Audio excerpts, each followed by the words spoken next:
I believe that we're feeding through to the people. So if there's any audio issues or anything like that, folks, please let us know, so I can make some changes. I've been messing around with things here in the studio today, so it's probably there may be some issues. All right, so in the meanwhile here, what I want to do is remind everyone, go to hankstrange.com, very important, sign up for our email list. That's how we'll be able to stay in touch with you. You'll be able to stay in touch with us. Lola is always throwing up daily deals, etc. on the email list, so that's the place to go if you want to keep up with us. hankstrange.com. Also on there, we are selling the patches. We got the Hank Strange patches, the new ones that are out. You can get those on the .com, so go on over there. If you're looking for t-shirts and things like that, the place to go to would be Ballistic Ink. The website is back up. There you go. We got shirts on there. There's the Carolina Wine Mixer shirt. There's this Roof Korean shirt as well. We got hats. We got the Hawaiian Uzi shirt going on up there, as well as the Tactical Fat shirt, which is Keep Calm and Corona on. So we got lots of cool things up there on Ballistic Ink. You can go check that out as well. And the other thing I want to thank everyone, that I want to point everyone to here, is Franklin Armory. Thanks to them for supporting us, supporting the podcast here. I'm going to hit the button and get going right now. Let's see. There he goes. Welcome back to the Hank Strange Kind of a boom situation. from Walter. Kind of a boom. Lifestyles of the locked and loaded. Make sure you guys subscribe to the channel. Thumbs up. I don't know. Walter, thanks for the boom. Okay, so listen, we've got Paul here from FM Products. Paul, we do this thing called Jazz Hands. You're going to have to cooperate. No choices. I do what I'm told. Jazz hands. I hope you guys have your big girl panties on, because we are live. This is episode, 606. I don't know if that means anything in numerology terms, but it's episode 606 of the Who Moved My Freedom podcast. I'm your host, Hank Strange. Walter Keller of Safety Harbor Firearms is joining me. Boom, there he goes. There he goes. He's obviously, yeah, there you go. Put a smile on that face. Someone needs to give him some cookies. Did you hear that, Peggy? Did you see the stupid human tricks again at Yellowstone today with people in Bison? No, there was more of that? Well, it's that time of the year. Oh, boy. Are they trying to feed them? Don't do that. They tried to sneak up on the bison to get closer, and they charged him, and the one girl fell down trying to get away, and the bison just stood over her for a while. Yeah, that had to be a little scary. Like thinking, should I pick it up and fling it in the air? Yeah, should I stop this person out? Yeah, don't mess with the bison. Look at from a distance, binoculars only. Listen, smash the thumbs ups for everyone out there. Okay, so our special guest is Paul Noonan of FM Products, Foxtrot Mic Products. Paul, welcome to the show. This is your first time here. I know. Pleasure to be here. Jazz hands. Yes, absolutely. Thanks for coming on. So, so let's see here. The way that I usually do this, that Lola wants me to do it, when we have someone that's new here on the show, Lola says, okay, you got to have them explain to the audience who they are, what they do, how they started doing it, what's their sign. All that. Hank, I don't think 2 hours is enough if you let me talk about myself. I could be here all night. We got it. I'll be brief, okay? Okay. I started out as a machinist who became an engineer and fell in love with guns many years ago, and started doing bits and pieces for my own guns. Those guns got sold, and people started reaching out to me to do bits and pieces for them. And eventually I ended up meeting a couple of key people in my life that I've been working with for more than 10 years. I used to have a machine shop in my garage, and I was a guy that you could go to if you wanted something done on the down low, a little bitter piece that you wanted to do R&D parts, I would do that. And then, if you do good work, the word got out, and then I just started meeting people, started making parts for people. Designing parts for people that were manufacturable. Then I started setting up machine shops for people to make uppers, lowers, and handguards like that, etc. Got heavily into firearm design about 10 years ago. Did a bunch of firearm designs for many big companies. Recently, we did did a good deal of work with Barnauls. We did the AR-180 upper in conjunction with Primary Weapon Systems. Shout out to Dean and Primary Weapon Systems. They're an excellent company. Really great work partner. I really enjoyed collaborating with them. Mm-hmm. And we did the AR-180 for Barnauls. That was a big success. We did the retro rifle, which was kind of a I took great pride in being able to bring that rifle back to the market. So I did that for Barnauls. We brought that AR-10 back, which is the original Stoner design. So when you say that you did it, you designed it, or manufactured it. What can you tell us about that? I don't know if there's some. So they wanted to bring a line of retro rifles back to the market, and I thought that was a great idea. I think that was a really undercapitalized segment of the market, and I believe that I think we lose a lot of the historical aspect of firearms. People don't really understand that there are no new designs. There's just regurgitated 50-year-old designs. And that was an elegant design. And what we had was we had access to photographs. It took us a long time to get a hold of one.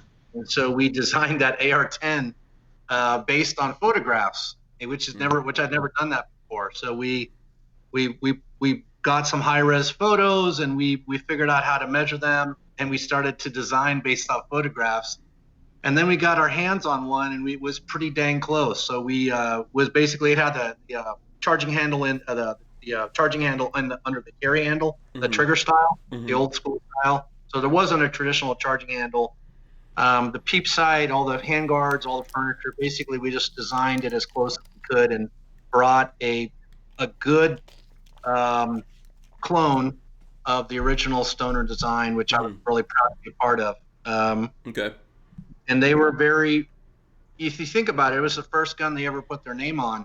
Barnauls has been around for a long time, and I took great pride in the partnership we did. Paul Levy, very, very smart guy, Barnauls, incredibly knowledgeable of firearms, like a walking encyclopedia. He's like Bill Wilson from Wilson Combat. Those two guys, if you look at all my years in the industry, those guys are very knowledgeable about. And Paul's the guy that everyone sees when they look at the Barnauls new products videos, right? Yeah.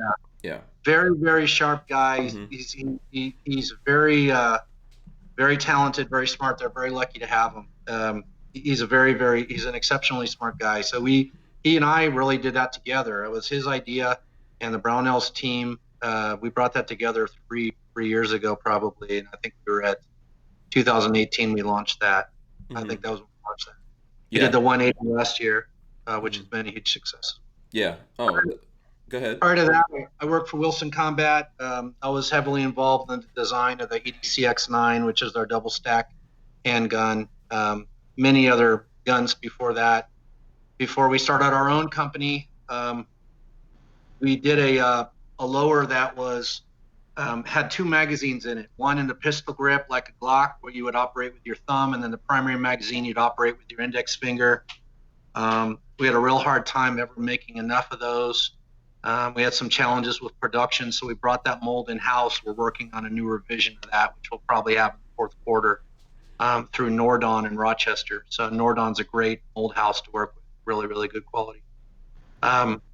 Came out with the 9mm billet stuff about 3 years ago, started selling product. Didn't really want to start a firearm company. My partner kept pushing me to do it. He's like, look, everything you're doing, people are making money selling. Why don't you do it for yourself? And I just said, hey, man, you need a couple $1 million to do that. And one day he called me and he said, okay, I got a couple $1 million. Let's do this. And we started the company about 4 years ago. And I kind of had a mentality as, well, if we're going to do it, we're going to do it my way. And in terms of my philosophy, which is you do basically three things. You care about your product, you care about your people, and you care about your customer experience. And if you can do that, you'll be successful. It's just not that hard. And I just figured if you cared enough, the people would figure it out. That's kind of what happened. That's very cool. I mean, Walter, that happens to me and you every day. There's always dudes willing to like partner up with me and drop a couple million. No, Yeah. not really. Not No, really. Not me. Maybe Walter. I don't think Yeah. so. No, I haven't had anybody. Yeah. I've had people say, "Hey, you want to do something together?" And I'm like, "I don't know." Yeah. Because soon as you better know that person well, because soon as money gets involved, weird shit starts happening. Yeah. So, Yeah. We've been friends a long time. He's my best friend, and there were challenges when we were friends before we were business people because we were friends, and you know how that is. Mm-hmm. But now it's been a great. Iyad's a great. What he's good at is a good complement to what I'm good at. So it's been a joy to work with him on this. A business partnership is like a marriage, and you want to make sure that before you get into those kind of things, you can go through the ups and downs, Yeah. It's tough for me. I'm so wise and intelligent compared to Walter, Yeah, I hear you. It's a lot. It's a lot. No, listen, you have to really be able to get along. You have to be able to argue. Just like I would not recommend getting married to someone that you can't, because this is a complete tangent, right? But I always hear people tell me, me and my wife, we have never had an argument. And I was like, oh, okay. Whatever. Yeah. That's interesting.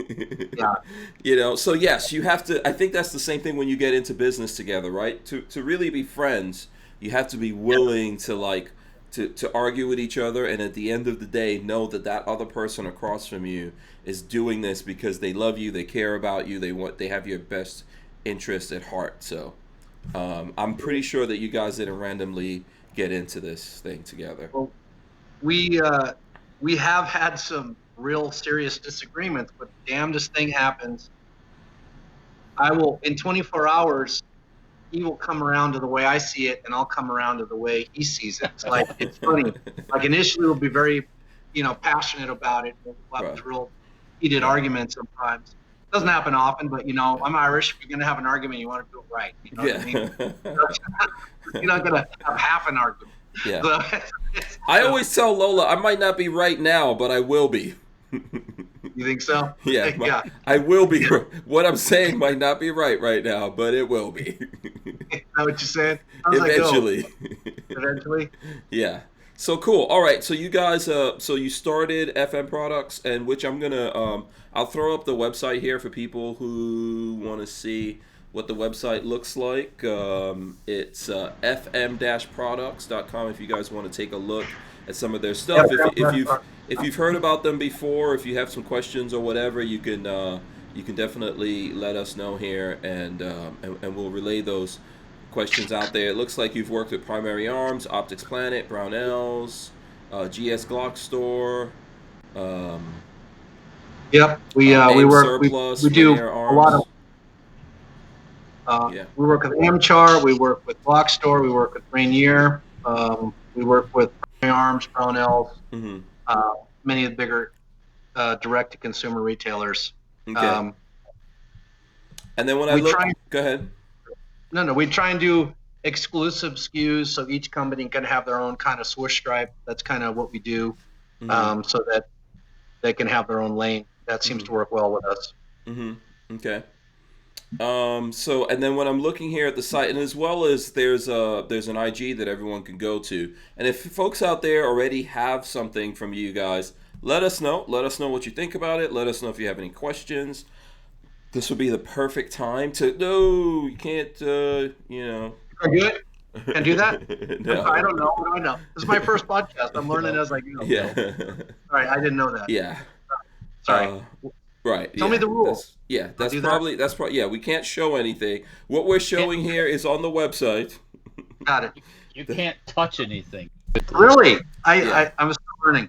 Yeah. So here's what's on the website. So it looks like you guys are making 9mm carbine basically in the AR pattern. Yeah. Okay. That's correct. So we do what we're really known. We're really known for having the best last round bolt hold open in the industry. We license it to Wilson Combat. A couple other companies use it, and it's very elegant. One of the main issues is they have all these bent wire or bent sheet metal, which does not make a good last round bolt hold open. So we came up with a cam mechanism that basically gives the follower in the magazine a mechanical advantage to rotate the bolt stop. It's extremely effective. We made a very, very heavy duty bolt stop in our gun, so we've never had one fail, which is a pretty common failure mode for PCCs. Okay, so you guys consistently get last round bolt hold open, is what you're saying? Yeah, that's what we're known for, is our bolt hold open. Okay. Very compelling. That's that and the forward charging handle. Our uppers are monolithic in appearance. The handguard is keyed into the upper, so that when you put the handguard screws on, it guarantees the barrel nut never comes loose. Okay. So you get that slim kind of monolithic look. People seem to be a fan of that. Really, it's not that complicated. We go the extra mile. We put the quality in the stuff. We do stupid things like we machine our bolts out of pre-hard material, 4340, which pretty much no one does. I can get 4140 for about $1 a bolt, and it costs me about $3 for the material. We machine it hard, pre-hard, and then we do a long duration melanite, so we get a deep penetration. Things like a firing pin. Our firing pin's made out of S7, and then we put nickel boron on it. Our extractor's S7. We've literally never had an extractor break in all the guns we've sold. Okay. So just stuff like that. We really care about the materials and the quality of the product, and that's been our marketing. You guys might want to get into making some FN SCAR extractors, right, Walt? Oh, they're junk. That's not the first time I've heard that. Yeah, you got the $2,000 rifle, and basically when it breaks, you got a $2,000 extractor. So because you can't. I've heard that a lot. And then when you go to the people who are supposed to be officially selling the parts for FN, they don't have any. They don't have any for months. Yeah, so it sounds like you should make an aftermarket extractor for the SCAR. There's a business opportunity. Yeah. Only if he knew a guy. Maybe if he knew. Well, I don't know what kind of patents FN has on that extractor or what the deal is. Would be. Yeah, probably not patented at all. I don't think he could patent that, but I think he'd be happy to have. I think FN would be happy to have somebody up providing a solution for their consumers. I can imagine getting upset about that. I think the two of you guys should get together and make that and call that the Hankstractor. Can we just put an AK extractor in it and be done with it? Not a bad idea. Well, that's actually a surprisingly hard part to make.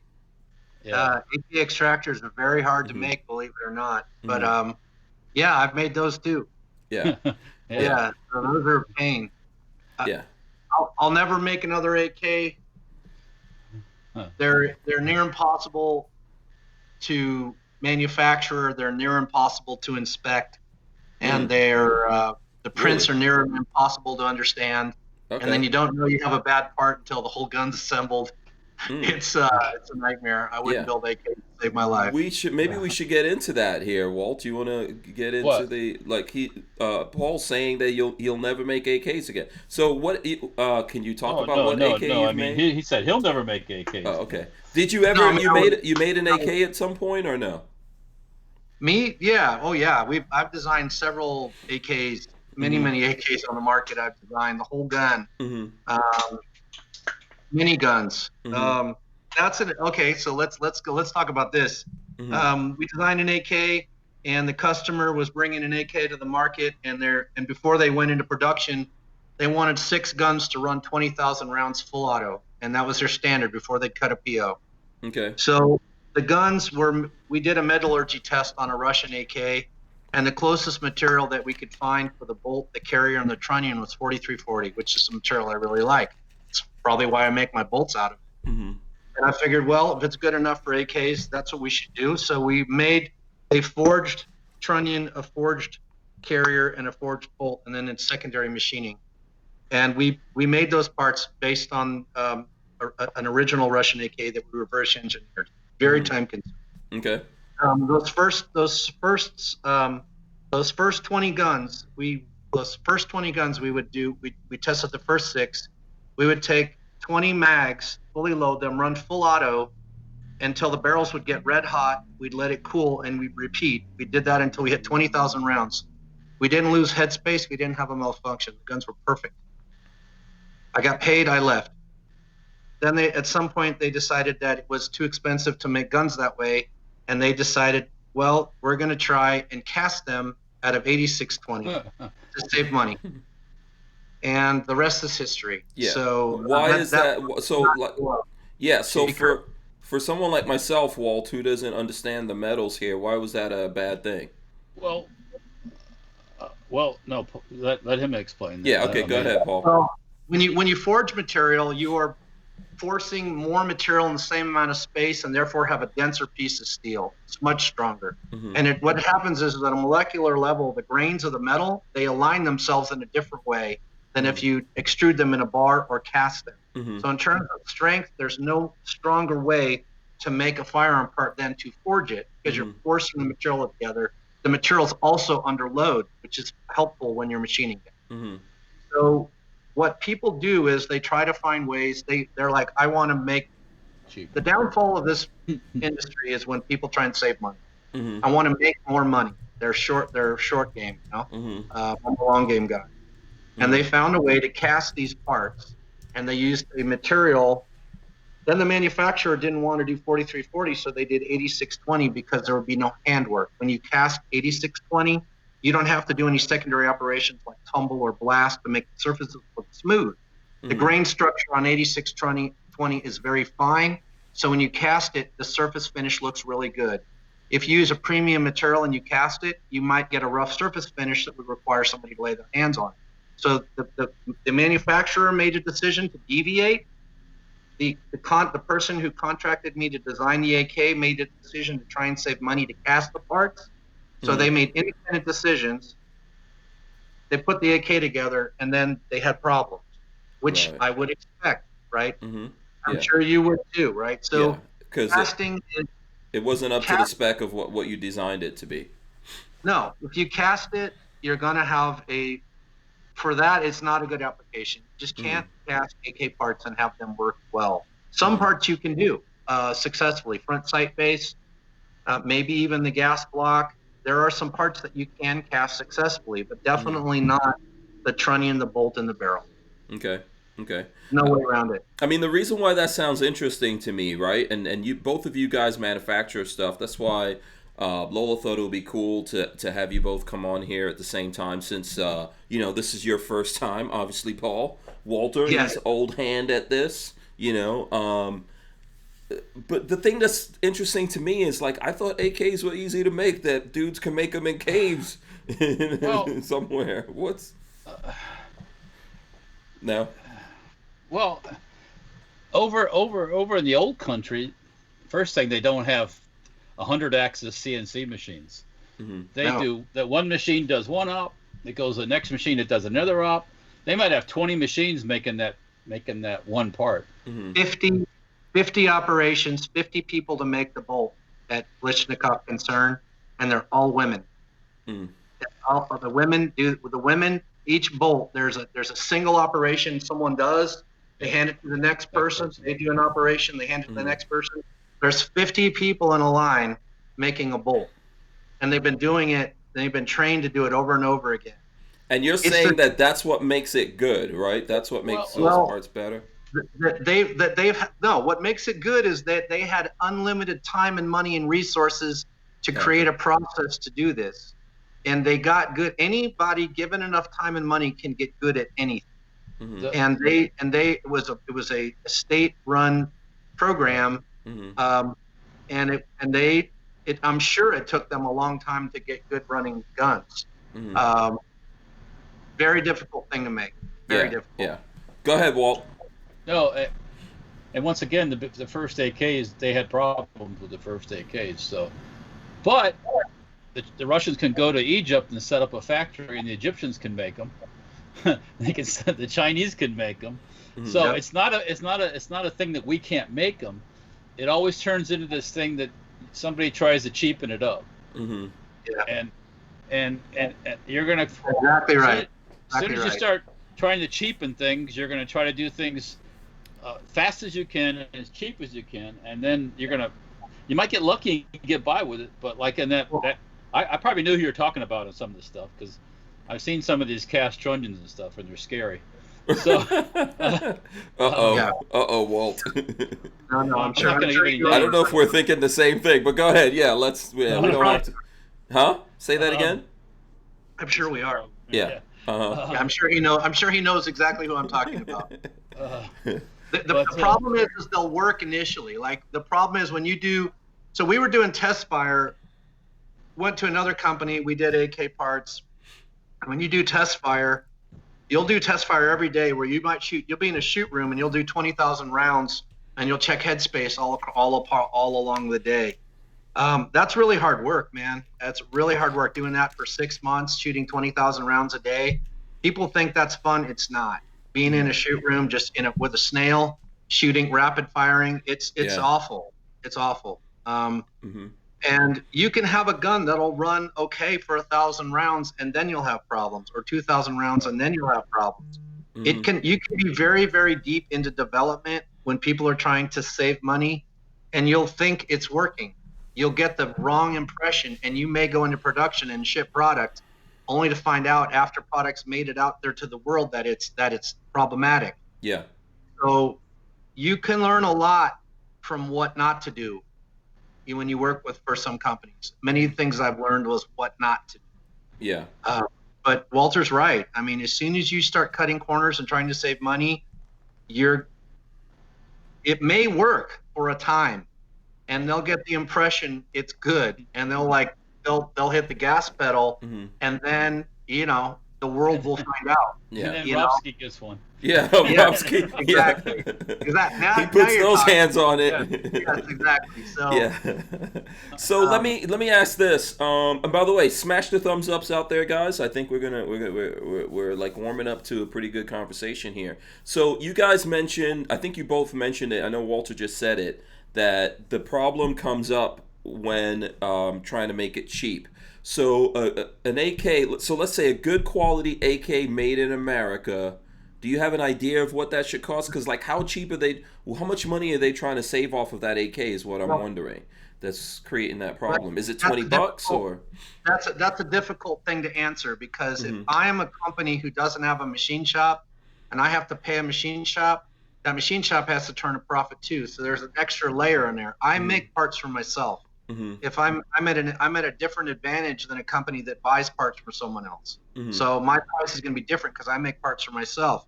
Okay. That's when you'll find the best quality. Is if you're making parts for yourself and you're the end user and you're the consumer, you're likely to get better quality parts. So any company that's paying a machine shop to make their stuff and they're trying to compete, they're at a disadvantage. So let's start with that. Okay. No one knows how much capital it takes to start a firearm company. And there are people out there that are mortgaging their house for an injection mold because they have an idea. And then by the time they're 6 months into production before they've got their first check. So they've lost the wife has already divorced you. You lost the dog. Exactly, man. Climbing the last 5 feet is the hardest part. No one really understands what it takes to bring something to market. Yeah. So let's start with that. So you got to have extremely deep pockets to really bring a good quality product to market. I'm sure Walter would agree. It's very expensive. When you're talking about a complete firearm, yeah, it is. I mean, if you're just making one little widget, it's not so much. But I would estimate $5 million to be in production and make a quality AK to bring it to market. If you were going to do it in the U.S. or reverse engineer it, do it right, and make your own forgings and everything, tooling alone, I would say $5 million to do it right is what I would estimate. And that's a lot of money. Wow. Okay. But the part of like trying to say of what it should cost comes down to a lot of different things. I can tell you what the bill of materials was and what they were selling it for back then. We were trying to sell it for under $300, and the gun was going to sell for $600. So the end user, so it would cost. They were trying to procure it for around $300. It's doable. It's doable if you're good. If you're good, if you paid for the tooling, it's possible to have the cost of an AK be around $300 and sell it for $600 and make some money. Because what I'm trying to understand here, Walt, and you could tell me if I'm wrong, just in like how I'm approaching this, right? Because I'm thinking as a consumer, if I want an AK made in America, like, why are they trying to cut corners to bring it down in that bracket? Like, why wouldn't I pay, instead of 600, 650 and get a good American made AK? Why are they trying to chop that? Is that, am I crazy? Well, if I can make $100 more on each gun, then Okay. I'm going to try to, Yeah. I mean, that's not me, but that's that thing. That's if the I can philosophy. squeeze out $25 more, that means I go on vacation sooner.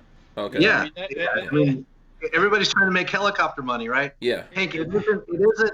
They're going to sell it for what the market is willing to pay for it. Mm-hmm. So it isn't what it's cost or what it's worth to the end. You're thinking of it as a consumer.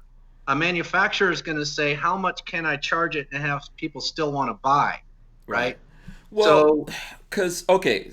On a regular basis, buy. And Yeah, buy, but if you have the $1,200 AK, that's not for everybody. Everybody's not going to buy a $1,200 AK.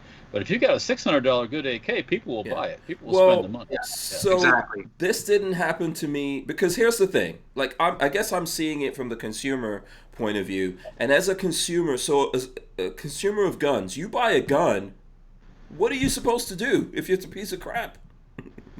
You can't take it back to Walmart and go, listen, Walmart, this piece of crap, I want my money back, I'm out of here. That's not how it works in the gun world. You're now stuck with that.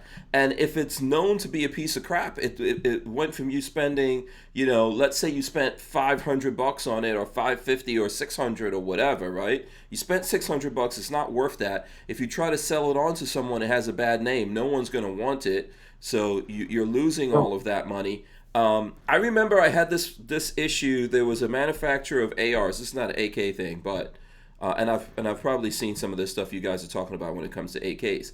But this one I experienced personally. There was someone making ARs.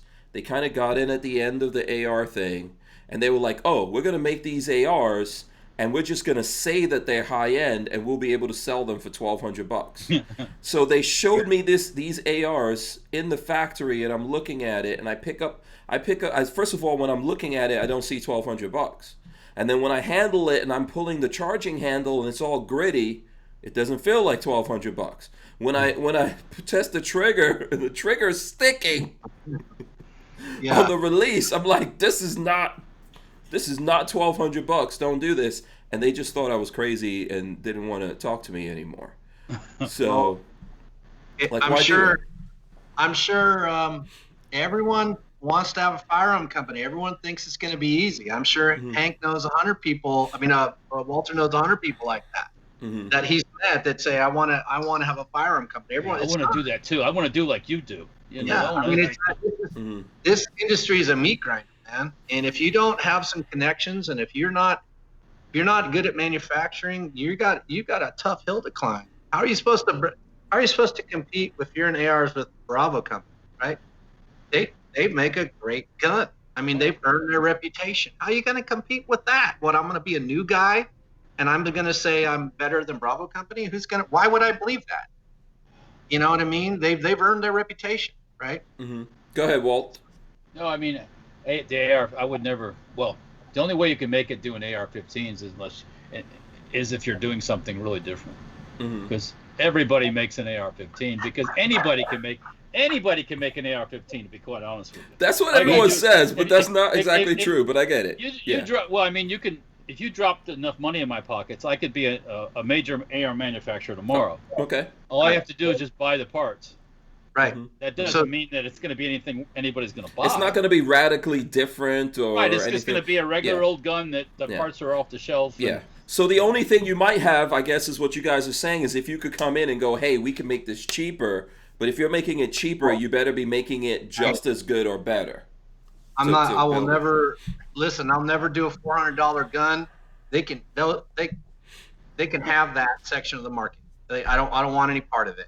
Whoa. You cannot do anything of decent quality and produce a $400 gun. I'm saying it here and now. There is no way you can produce a good quality gun that will go bang every time if you're selling an AR that's sub $400. I'm sorry. There's just none of them out there that a $300 AR, you're going to get what you pay for. I really believe that.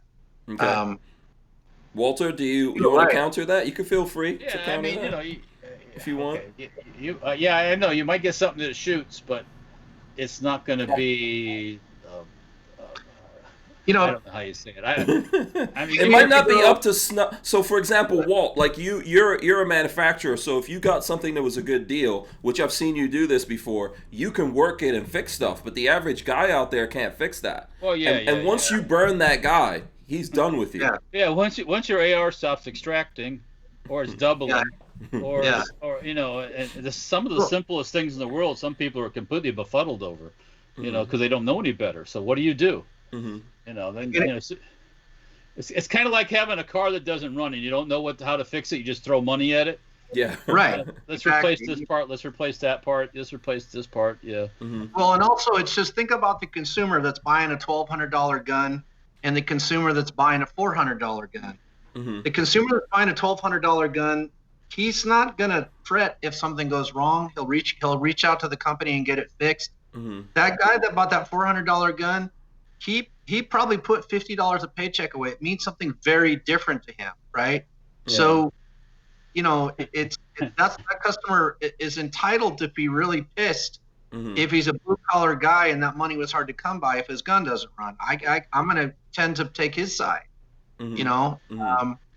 I'm maybe I'm wrong. Maybe there are some good $300 ARs. I just haven't seen them. I don't know where they are.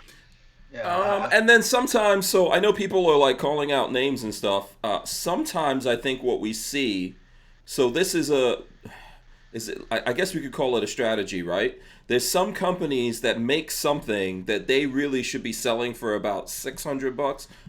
I'm just using as an example. They make something that they should be selling for $600, but they sell it sometimes at $400 because to destroy the competition. You're exactly right, and that brings up another thing. Uh-huh. There's it's like what distributor's buying your guns? Like if I'm selling my guns to a wholesaler, they got to sell to a dealer, they got to sell to a mom and pops, and then you have this whole other side of the market where a company like Barnauls and Armory Arms are just selling to consumers. So there's nothing like Armory Arms is they will take a lower margin than many other distributors. They're happy with some percentage, 10% less, and therefore their retail price is less and they move more volume. So I don't know what the right answer is. Yeah, looks like Walter got food. You got food there, Walter? I got cookies that you said. You said cookies? Look at that. Look at that. You're welcome. Now. You're welcome. His wife cookies. What's she get? Paul said his wife. You can eat on the show too. A lot of times I eat dinner right on the show too, so don't feel shy. Paul just told his wife. His wife gave him cookies. Yeah. What the hell? Oh, they are? Oh my God, they're right here. What, you've got cookies over there? Oh, I do have cookies over there. Oh, right. Oh, right. Let's see. Okay, show us the cookies again. By the way, angle your camera down just a little bit because we're seeing a little bit too much of the roof. If you could point, there you go. Okay, yeah. So where's your cookies? Let's see. Oh, you got little tiny. Those are baby cookies. But they're crispy though. They're little crispy ones. Listen, my Look wife at Walter's did cookie. a very good job of buying these. Okay, These are homemade. These are homemade, by the Oh way. wow. No, that's not going to happen here, Walter. You did good. You did good. My wife can order one hell of a dinner, though. She's great about it. Listen, kudos to your wife. She's been helping you even before we started the show. Yes, She's a strong woman. Listen, she deserves better, Walter. That's all I'm going to say. Okay. One problem with selling guns too cheap. When you sell guns for $400, people are going to expect guns for $400. Well, yeah, you're now setting a new price, right? All the guns are. If your price jumps up all of a sudden, they're going to go, "Oh, wait a minute! I don't want that $650 gun. I want that $400 gun." Yeah. Well, that becomes the price. Look, one of the things about this market right now is I hope it'll reset what consumers think is reasonable when it stabilizes. Hold on one second. Lola's trying to give me some healthy cookies. Oh, okay, Jesus. Lola, here. What did you I'd do? rather die than eat the healthy Is cookies. she giving you some healthy biscuits? Yeah. Get out of here, Lola. Fiber biscuits. That's what they're. Yeah, there's extra fiber in there. No thanks. That's just what Razor JB says. Lola, get Hank some cookies. Yeah, real cookies. Otherwise, forget about it. I mean, that's what I would rather take Paul's little tiny cookies from Keebler Elves. They're pretty good, though. I'm not mad at them. Yeah. No, there's nothing wrong with that. Yeah. But, okay. I'm sorry. Where were we? I completely back to the gun thing. Yeah. So now in this market we're in right now, you're in a seller's market right now. Yeah. Because and everybody has raised their prices a little bit. Even the cheap guys have raised their prices. And that's because of production, right? That's I mean, but also like they cannot keep up. Production cannot keep up with the current demand, right? Well, it's not that, but like I'm paying twice what I was paying a year ago for buffer tubes and charging handles. My price doubled. My price for selectors doubled. Like I make everything in house with the exception of like triggers, hammers, disconnectors, selectors, and springs. Everything else I make in house except for buffer tubes and charging handles. Those things all went up. In fact, I lowered prices for 3 years. We found ways to lower prices on our product, which helped a lot. But we had to raise the price a little. But a consumer won't really. I'm not sure a consumer will see that because they're buying things at retail. So instead of when you're buying at MAP or minimum advertised price, it's very competitive. And people notice the slightest change in price, $10, $20.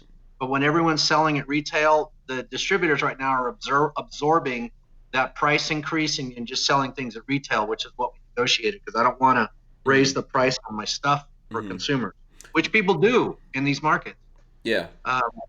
Let me get into this real quick because Flying Rich gave us a couple of bucks here. He says, why is an FN57 $1,200 and a Ruger 5.7 is $600? Go ahead, Walt. You're ready to take this one. He answered his own question. FN, Ruger. Okay. All right. Why is a Scar different brand Why names. is a Scar $2,000? I guarantee you, I could build that Scar and sell it for $1,000. You could. And There is nothing crazy high tech about a Scar. Mm-hmm. It is one of the most simplest designs I've ever seen. Besides that goofy buttstock, the boot. Yeah. But and the molds for that are crazy.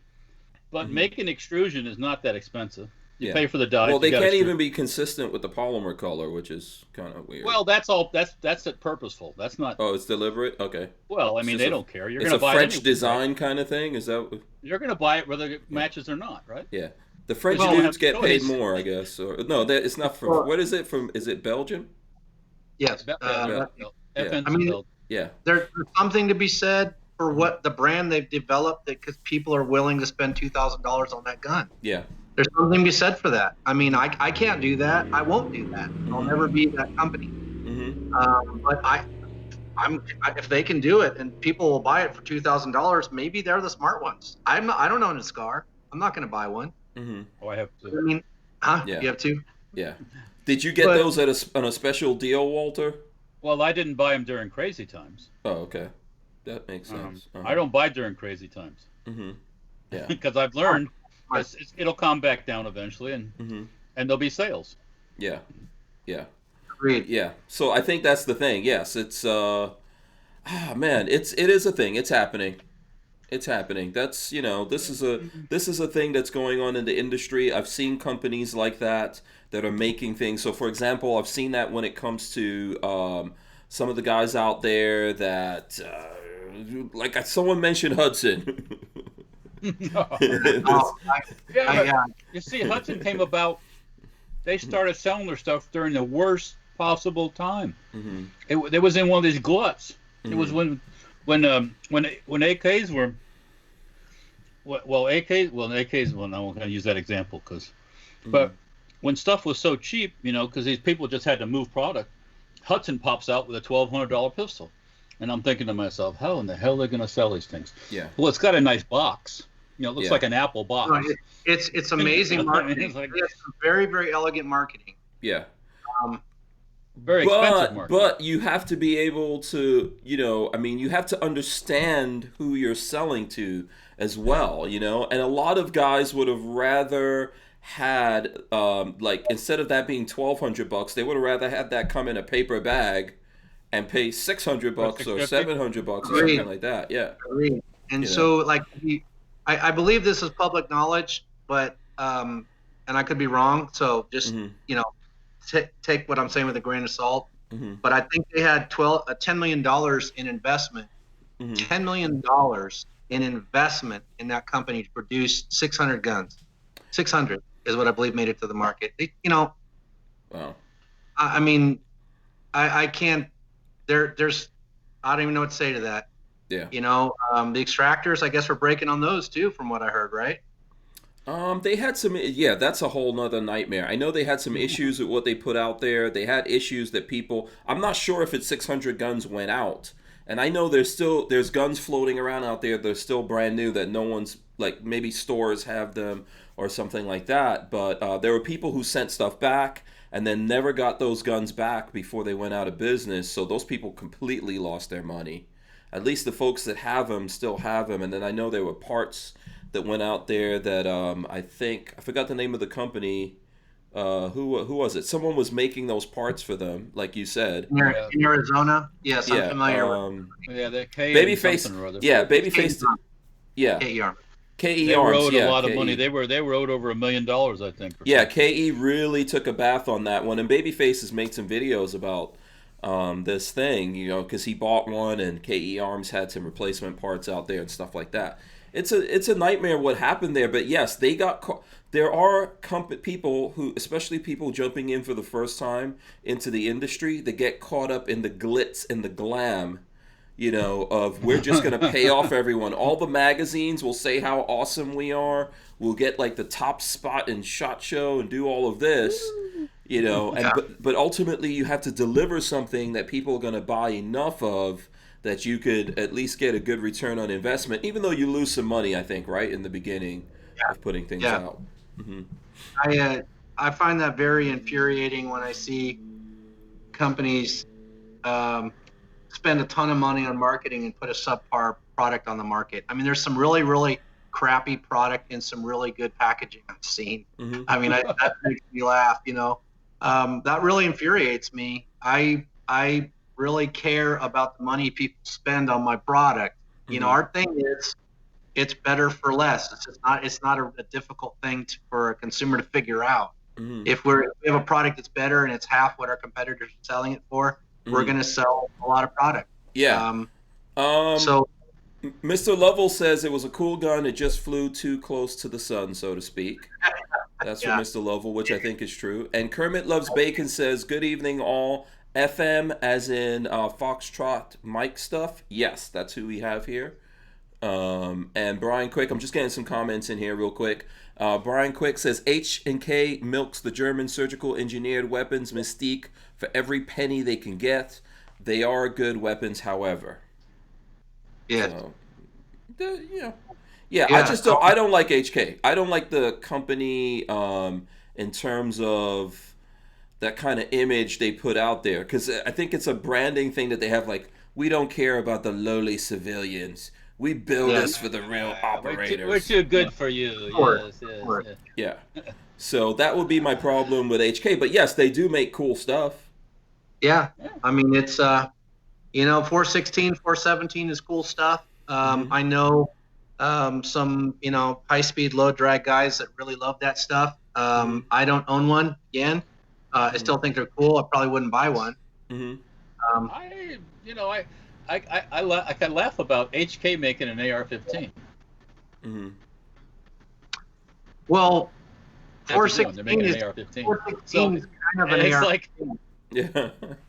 What's your problem with the HK AR-15, Walt? Let's deep dive. I just find it funny the Germans have, in their superiority, make the lowly AR-15. Mm-hmm. Now it's it's piston operated and all that stuff, and it's been the wand went over the top of it with the HK wand. Right. But still, it's an AR-15. It's overly complicated. We help reverse engineer. How can I say this?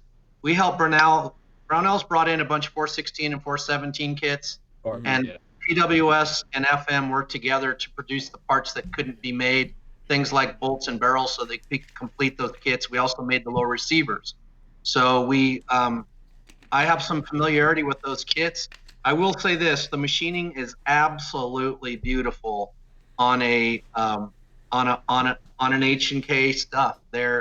They spare no expense on the machining, but at the end of the day, I would probably pick a Bravo Company rifle over one if I had to. I don't know. It wasn't that. I couldn't justify the expense. If it was $1,000 instead of $3,000, I may be over the edge. I couldn't spend $3,200. I think it was for a 416 parts kit, and then when you put it together, it's still not an HK. Yeah. Well, there's a. Go ahead. No, I was gonna. Go ahead. Ask your question. Actually, Walter, would you spend $1,000 on a 416 if you could buy one? A parts kit? A complete? No, just a gun. You could buy a gun. Gun. Yeah, whole gun. Yes. Okay. Yeah, I mean, I think it's worth $1,000. Mm-hmm. I would have paid $1,000 for a parts kit. Yeah, go ahead, Walt. Just to see. For the library, as I call it, just to see the parts. I think these are the two things. Like, I think so first of all, you may have to separate, like, us, and I'm not trying to be, funny about this or whatever, but I think you have to separate some of the guys. That's what you are. You're jaded. Well, no. You got to separate Walter, for example, from you can't say Walter's not the average buyer. He's a diehard gun guy. He collects guns. I think it's not the only thing he collects, but that's why you're racking up stuff. But if you look at the average guy out there who's buying this stuff, and there's people who buy a lot of guns, but they can't necessarily drop that much on that gun and not really feel it. And if they do that one time or maybe twice as a burn, they're not going back there to, like, I've been burned with and Walter knows about this. I always wanted an integrally suppressed AR, right? Yeah. I wanted an integrally suppressed AR. So I bought one from Daniel Defense. Okay, $3,500. Integrally suppressed AR. It's cool, but a lot of that money went into so that it has the stock has Daniel Defense branding on it, and this thing has whatever on it. And so I said to myself, okay, let me see if I could build up my own integrally suppressed. I went and got built up an upper, like I got some parts, sent them to Liberty, and put a whole gun together for, I don't know, maybe $1,500. That's, integrally suppressed. Yep. And in a lot of ways, it's quieter, it's better. I like it. I don't feel as burned by what I paid for the Daniel Defense. And I'm not trying to say it's not good, right? And there's a lot of people I know that stand by that. Like, I have a whole video with Reed Henricks talking about how he Daniel Defense, that's his thing. But he didn't get the integrally suppressed one. And to me, when I asked them stuff like, hey, how come you guys are, selling the complete guns? How about a skeletonized one where I don't pay for the stock and all this other branded stuff? Yeah, and they're like, we're not going to do that because this is all about our branding. So you got to buy the whole. Yeah. And that kind of like burns you eventually when you realize, okay, do I really need to do that? No, I don't. Well, I still think there's a lot of people. I still think there's plenty of people in the market who will buy multiple $2,000 or $3,000 guns. I know those guys. There's a lot of those guys out there. The problem with that is the weakest segment of the market. When the market's good, they'll sell guns, and the market's bad, that section of the market will die off. If you have a good quality gun for $600, people sell in any market. Yeah, that's for your diehard guys. Like, I had a friend who, and I've done some videos with him, this dude doesn't buy any gun that doesn't have FN on it. Seriously. Too bad. Yeah, and he's Yeah, he's rocking and rolling like that, right? He's got that kind of money. Everything has FN. I met him at the range when I used to go to the range all the time to shoot. And basically, he comes there and everything's got FN, all FN branding. Probably wears FN socks. That's just how, that's just how he rolls. But yeah, you're right. That's not a very strong part of the market, though. Well, I think some guys need a $3,000 gun to be cool. You know what I mean? I just never needed a. I just never been my thing. You see, it was the same thing with motorcycles. Some guys need that motorcycle to be cool. I don't. It's just not my thing. You know.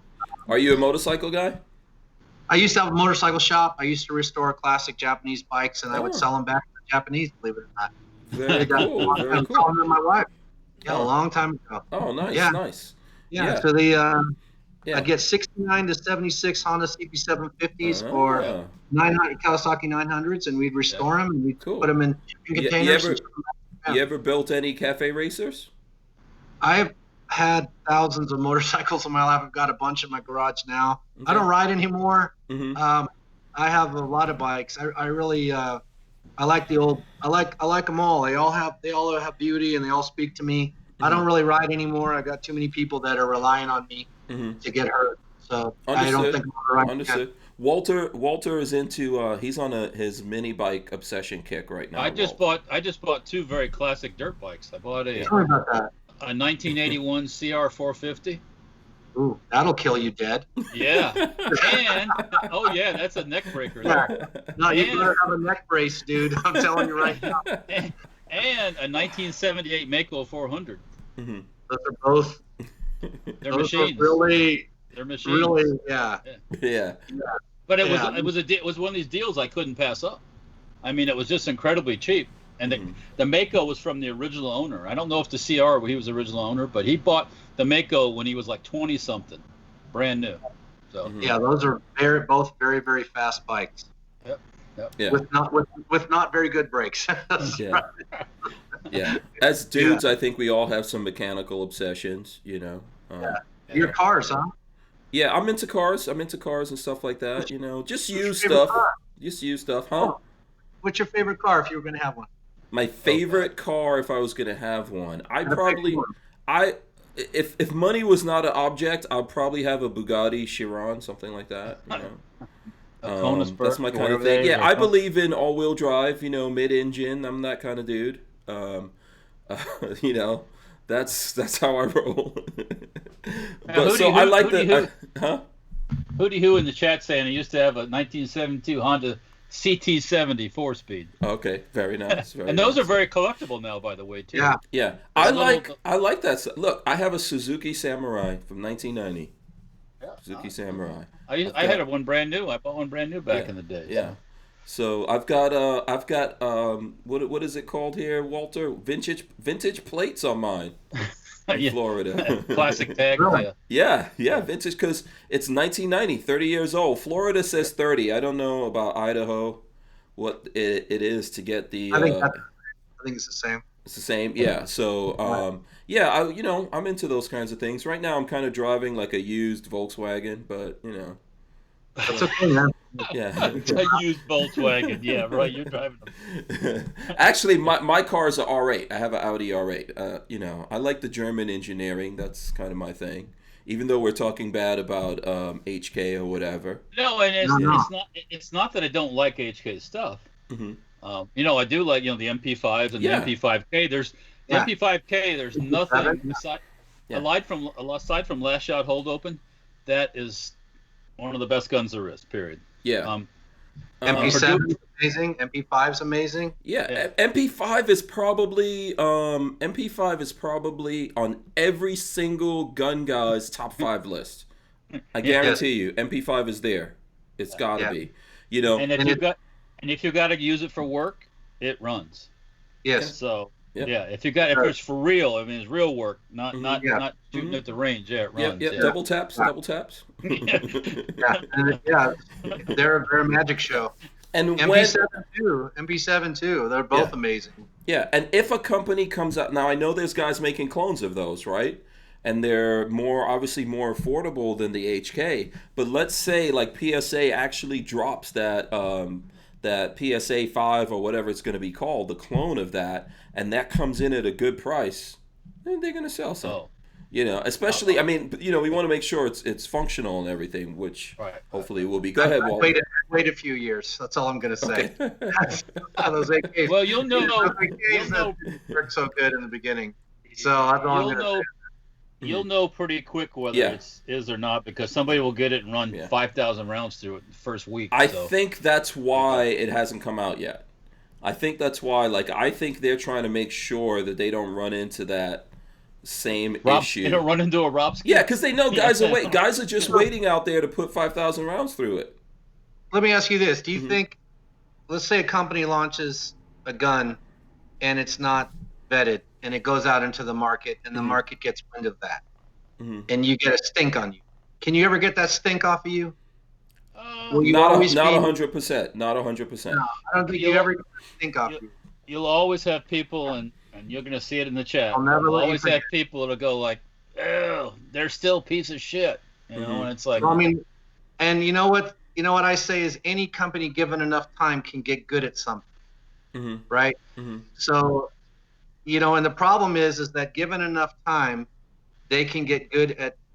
Any company can get good if they screw up in the beginning. The problem is, will the market forgive and forget? I don't think they will. No, you can go a certain way for that if you deal with the market straight up. So if we're talking about whether we're talking about like mechanical issues with the gun or even political issues with some companies where they say the wrong thing or make some of the wrong moves, I think you can build that back if you really work on it and you're honest and straightforward with it. But it's not easy. You're right. It's not an easy thing. It's better to perfect that gun as much as you can before you put it out. Well, look, I always tell my customers, you know, I have pissed off customers once in a while, and you know, I always say there's no company that does everything is perfect. Every company makes mistakes. Every company employs humans. What you do when you have a mistake is how you build a business. Simple as that. And there are people that you are never going to make happy. No matter how many times you just can't do it. You know. I would love. I've been doing this 4 years. I fired 4 customers in the last 6 months. It was extremely liberating. Oh boy! You fired customers? I fired 4 customers. I gave them their money. Listen. Yeah. I mean, I've done that too. If I am giving you your money back and you bought an FM Products, you are one of 10,000 people who bought my product. You are 1 in 10,000.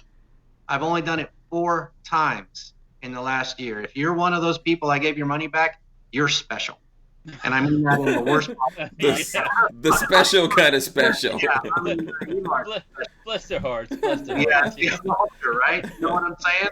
Oh, Walter knows. Oh, yeah. Yeah, he knows. What's up? Go ahead. I just don't care. Look, I work 16 hours a day. I answer emails on Sunday night at 10 o'clock, 7 days a week. I answer all the emails when there's a problem. I bend over backwards. I'll be damned if I'm going to let another company give better customer service than us. So if the guy isn't getting their needs met, you know, it's not me. That's all I'm going to say. You know what I mean? It's not. And Walter, I'm sure you can understand what I'm saying. I don't. You get people that try to talk to you on Facebook.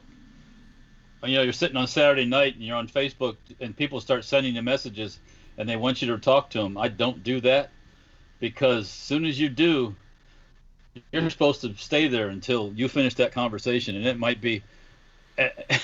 So it's like. Can we talk about Facebook for a minute, Walter? I can't go on Facebook.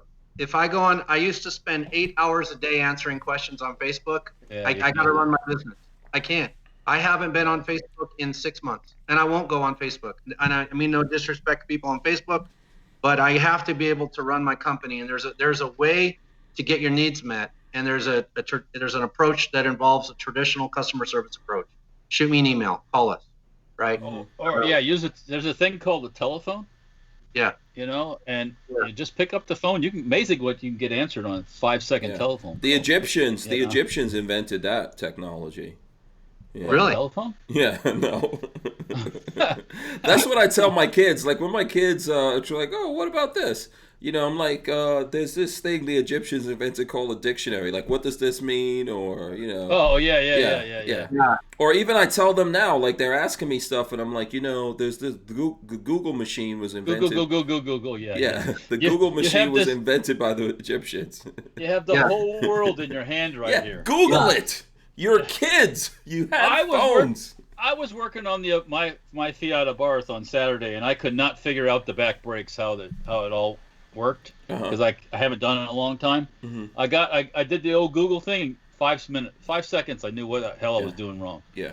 Oh you know? But kids don't Google, and this is like one of the things that happens to me a lot. Like a lot of people ask me stuff that they could basically look up. Well. Oh. You know. Preach. Please. I would appreciate if maybe you Google it first. Now try to look it up somewhere. One of my complaints about, we mentioned the telephone and all that, and who invented it. Mm-hmm. We spent 100+ years in this country developing an awesome telephone system, right? Mm-hmm. Just kick ass, the best thing in the world. Sounds like you're next door. Mm-hmm. Then what do? Phones. We do this. Yeah. I'm trying to talk to your beautiful wife today. It's going in and out. I'm trying to drive. All these technologies and everything, and it's like, I don't know. But you know why, Walter? You know why? Because you just won't put that chip in your head and put the antenna in your spine. That's what you need to do. I'm going to put that chip in your head, all right. It's going to be a lead chip. That's I hear you. Good. So here's Harry's Holsters, by the way. Shout out to Harry's Holsters. He also sponsors the podcast here. You can use the code Hank Strange and get yourself 10% off. That's going on the scroll right now. Harry says, it annoys me when I have customers email me through my site asking for pricing where all the info is on there. So they're like, one of my friends that'll go nameless kept asking me. I got a friend down the street that wants to know how about your rifles and how much they are and everything. Mm-hmm. Finally, I thought to myself, I told them, just go on the website. Tell them to go on the website. Yeah. All the info is right there. I mean, you know. If it's not there, then it's fair. And then also Harry says, now remember, Harry's young. He says, I don't like talking with people on the phone because calls rarely end in less than 5 to 15 minutes, and I can answer an email in 1 to 2, which is true. Every time I talk to Harry, it's at least like 2 hours. I like this guy. I get it. Well, yeah, I mean, when you get an email and somebody's trying to ask you why something's not working, they're telling you what's wrong, right? Mm-hmm. Right. So the Dumaflitchi's not fitting here, and it's not closing, and it's not open, and da-da. And I'm going, I know exactly what he's doing wrong. Well, when Patrick was trying to put the lower together and he left the disconnector in. Yeah. On my bolt action 50, you have to take the disconnector out of the AR lower. Do you know how many times I told Patrick the instructions was in the box? and Peggy goes, Peggy, my wife knew what the problem was because she takes these phone calls too. So, it's like, it's a disconnector. Yeah. Yeah, M. Gabriel says Walter been stuffing chips in heads for the last 30 minutes. Yeah. Yeah, but listen, I think, sometimes people just want to talk to you, man. I get it. I mean, this is one of the things that's ruining the world. We don't talk to each other anymore. No. Oh, I take phone calls all the time. Sometimes. Mm-hmm. I mean, I go from talking about Sten guns to talking about 50 cals to some people want me to do work for them, and it's just like, I get it. Yeah. Yeah. Let's see. There was a comment here. So Tyven Show says, yeah, I'm not happy. I'm still waiting on my SHF 338. Walter doesn't make a 338, so good luck with that. I got a whole pile of 338 barrels, but I just ain't doing it. So. Yeah, you need to go reference the video where Walter said no. No. Yeah, I was going to. It's funny. The smallest minority will be the most vocal about a product line, and then you'll make them and they won't sell. You know what I mean? Yeah. Mm-hmm. Yeah. Oh yeah, you need to make some 416 guns, 416 Barrett for California. Okay. Yeah, so I can sell 5 of them. No, Right. that's Yeah, okay. but No. anything you make for California, you're gonna have to go through the whole California process. Well, when That's you what. mail a gun to California, you got to fill out these forms and all this Yeah, but junk. now there's a list, right? I'm not sure. It's probably going to apply to that. Just handguns, right? Or is that everything? Oh, is it handguns or rifles? What's the California? I'm not sure. Yeah, It's the ever-shifting sands of the legal system there. yeah, I don't make any guns I can sell to California because I don't make it. yeah, They can't do 50 BMGs. So yeah. So also Peggy Keller says, I don't give you all the calls. No, she doesn't. Yeah. No, she So doesn't. she has to So, bear the brunt of that. The well, poor woman. She's she a has saint. to bear the.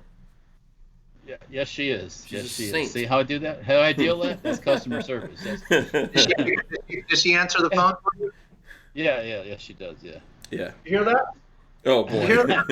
that? Don't get us in trouble with your wife, Walt. She's What's the wrong with you? Oh, She's the CEO, by the way. Walter, so- listen. Mhm. You tell your wife if she's ever single to come find me, okay? Because she makes cookies and she picks up the phone. Uh-oh. I'm staying out Paul, of we it. are not taking your side on this one, Paul. You're on your own. You're on your own, buddy. She's too nice. She's too nice. My wife's too nice. I gotta admit. And She's the too funny part is, a lot of these guys will call and they don't want to talk to her about stuff. nice. Oh, okay. They want to talk to the man. You Yeah. know? Yeah, Yeah. And she knows more about the guns than they do. I know. So- That's so cool. I love that. Yeah. And it's like, and she'll go, he didn't know who he was talking to. Because I talked to that girl. It's like, okay. Oh, all right, really? whatever. Yeah, I talked to that girl. Yeah. That happens. That's the thing that's happening. Lola tells me that all the time, man. That happens to her in the pharmacy. Like people come in the pharmacy and they're like, "Yeah, I want to talk to the pharmacist." She's like, "Yes, how can I help you?" They're Right like, here. "Yeah, can I Right here. can I speak to the pharmacist?" And she's like, "Yes. Yes, you can. You're doing it right now." Yeah. So, or people call back to complain, and then they're like, "Yes, that girl that was there." You know? And she's like, "Oh, which one?" No Viagra for you. Exactly. Be nice. That's exactly what I was thinking. That's exactly what I was thinking. Regardless of who you talk to when you're doing this, be nice. That goes a little bit of niceness goes a long way, I think. You know, people another thing too, appreciate Paul. Here, my wife complains about it, and I've heard it too. You pick up the phone, hello, so and so, Safety Our Firearms, and they automatically go into. They don't even say who they are. Mm-hmm. They don't. I don't know about my gun, and blah blah. And it's like, well, hello, who are you? What's your name? You know, it's like you're supposed to telepathically know what they want. You know, Mm-hmm. Exactly. and it's like, Yeah. It's a tough time. I think the market's changing. I think the people buying my products changed a lot in the last 6 months. Mhm. Have you seen the same thing, Walter? a lot of we don't do we just sell stuff that we make, but a lot of new people, the first time buyers. Mhm. Today in the shop there was a couple came in to pick up. We do a lot of transfers too, so he was in to pick up his transfer and he had a brand new CZ75. I was kind of jealous because I don't have a CZ75, but he was asking me, when you open an automatic gun back and forth, on the front of the barrel it'll wear off a little bit of the finish on the front of the barrel because that's where it's like pivoting. Mm-hmm. And he'd asked me if that was normal, and I said, yeah, that's fine, that's no big deal, you know. Mm-hmm. But first time gun owner, you know, so a lot of that's going on now too. So Yeah. Well, they need our support, you know. Mhm. And now I take pride in helping someone who's never bought a gun before figure things out or pointing them in the right direction. That's what we should all be doing. Mm-hmm. You know, I believe that's a very important part of it. Yeah. It's not easy all the time because they're starting at zero. Yeah. You know. and a lot of them don't start with beginner guns, by the way. No, well, that's what I was going to say about a CZ75. That's not a beginner gun. No, that's not. Yet I mean, that's a nice ass pistol that I want. You might want to start at a 1911 in a little brown cardboard box. 1911s are complicated guns, Well, man. they're not easy to play with either if you don't know what you're doing with. Yeah. But you might want to start with like affordable way to learn. a Ruger Mark II. Yo. Like a 22, Right. Exactly. Yeah, I It's a understand. fabulous place to start. I Yeah. started in 22. It's a great place to start. Yeah. And okay, so Peggy Keller says, I tell them if I can't answer the question, I'll pass them off to you. Yep. And There you go. I'll get the questions. It's like some. I tell people, they ask me, they got a 50 cal, they got a 50 BMG upper, and they're having problems with something, and I heard one the other day I've never heard of, and it's like, well, I don't know what to. I have to tell you, I don't know what to tell you. I've never heard of this before. I don't know what's going on without seeing it and touching it. Right. I can't tell you what's going on with it. And he was going to look at it, and I said, well, see what you see, and then give me a call back. And it's like sometimes when you talk to people like that, they figure it out, and I never hear back from them again. Which which that's good actually if they figured it out themselves. But, I know sometimes it's good to tell people, like, if you have these things up, if you have videos and things like that, to refer them to the videos. Obviously, you guys are dealing with customer service type of stuff. I get people calling me. The craziest thing that's happened lately with new people getting into guns is a guy called me up and he said, I want to know how to make my AR-15 I just bought full auto. Yeah. And I was like, nice no, day, you sir." don't. And no, you I've don't. said to people, you wanna share a room with Bubba?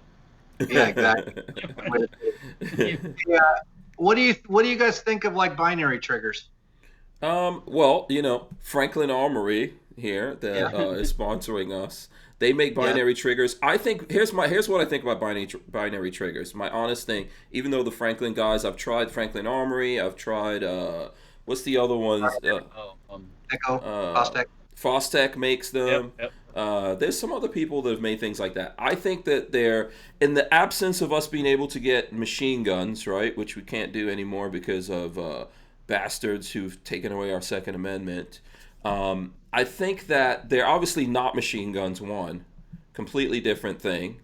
And I think that, to me, they're more fun guns than anything, right? Like, now, if you want to be able to double tap, in some certain guns, like Walter was saying earlier with the MP5, I think the ability to double tap with something like that is pretty good.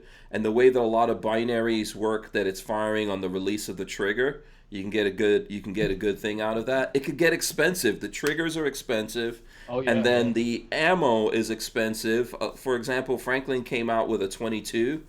That I could deal with because 22s are 22 ammo's relatively cheap. All that kind of stuff. There's lots of fun guns you could build out. It's built off of the Ruger 1022, so you can put a lot of stuff. It really depends. It's not necessarily for everyone. Yeah, that would be good. I'd like that. Yeah, but I think they have a place, but it's not necessarily for every situation or every person. I'm just curious of the application where it would be useful besides having fun. It's really for fun. Besides having fun, I think it's good in certain guns that you want, like I said, if you want to double tap or because it's not. So for example, if certain guns you're shooting full auto, right? You have to kind of like bring the your sight picture back into place when you don't necessarily have to do that with with a binary trigger just because of the way that it's working. I think there are applications, but it's more of a fun thing. Go ahead, Walt. A binary trigger is a Harley Davidson. Mm-hmm. A binary trigger is a Corvette. It's a good analogy. Is a Harley Davidson practical? No, but You're right. Is a Corvette practical? No, And I'll leave Hank Strange out of this discussion. It's a hatchback because I'm working toward his car. Right. It's a hatchback for one suitcase. Yeah. A Corvette has a lot of space, man. You can put a lot of stuff on a Corvette. Binary triggers are for fun. Yeah, for the most part. Get down to that. Yeah. You go out, you got your friends. Oh yeah, let me. Okay. I think so. For example, there's some guns like with the MP5 clones out there. I could see where I would want to have one of those on there, where I would want to use that. The part of it that you have to think about is if someone's handling that's not aware of what it is, then they're going to need some instruction for that, right? Yeah. So that's the thing. It doesn't have like a manual of use like other things. Of course, if you employ all the same, all the same safety stuff that we always talk about, you're fine. I think there's some applications where that could be useful, where you might want to double or triple tap something or whatever, but it doesn't, Yeah. it's And I'll like get up. you could see that. I'm gonna start. So for I'll example, start my 1200cc Harley Davidson, shake all my bones and joints till they're like 100-year-old design that looks cool. Yeah, If- I wouldn't necessarily put a binary in every gun, but so for example, a Chris Vector, yeah, I would put one in there. I think that's, just like, so for example, the best Chris Vectors to me are the machine guns.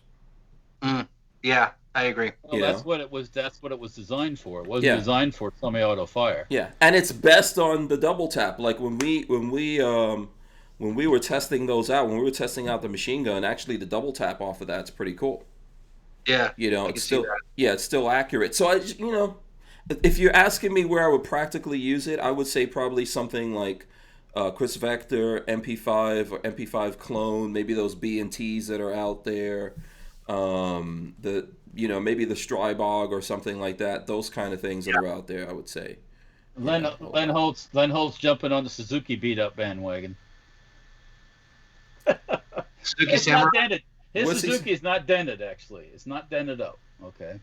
What's he saying? Then there are Dented up Suzuki Samurais. Really, Len Holt?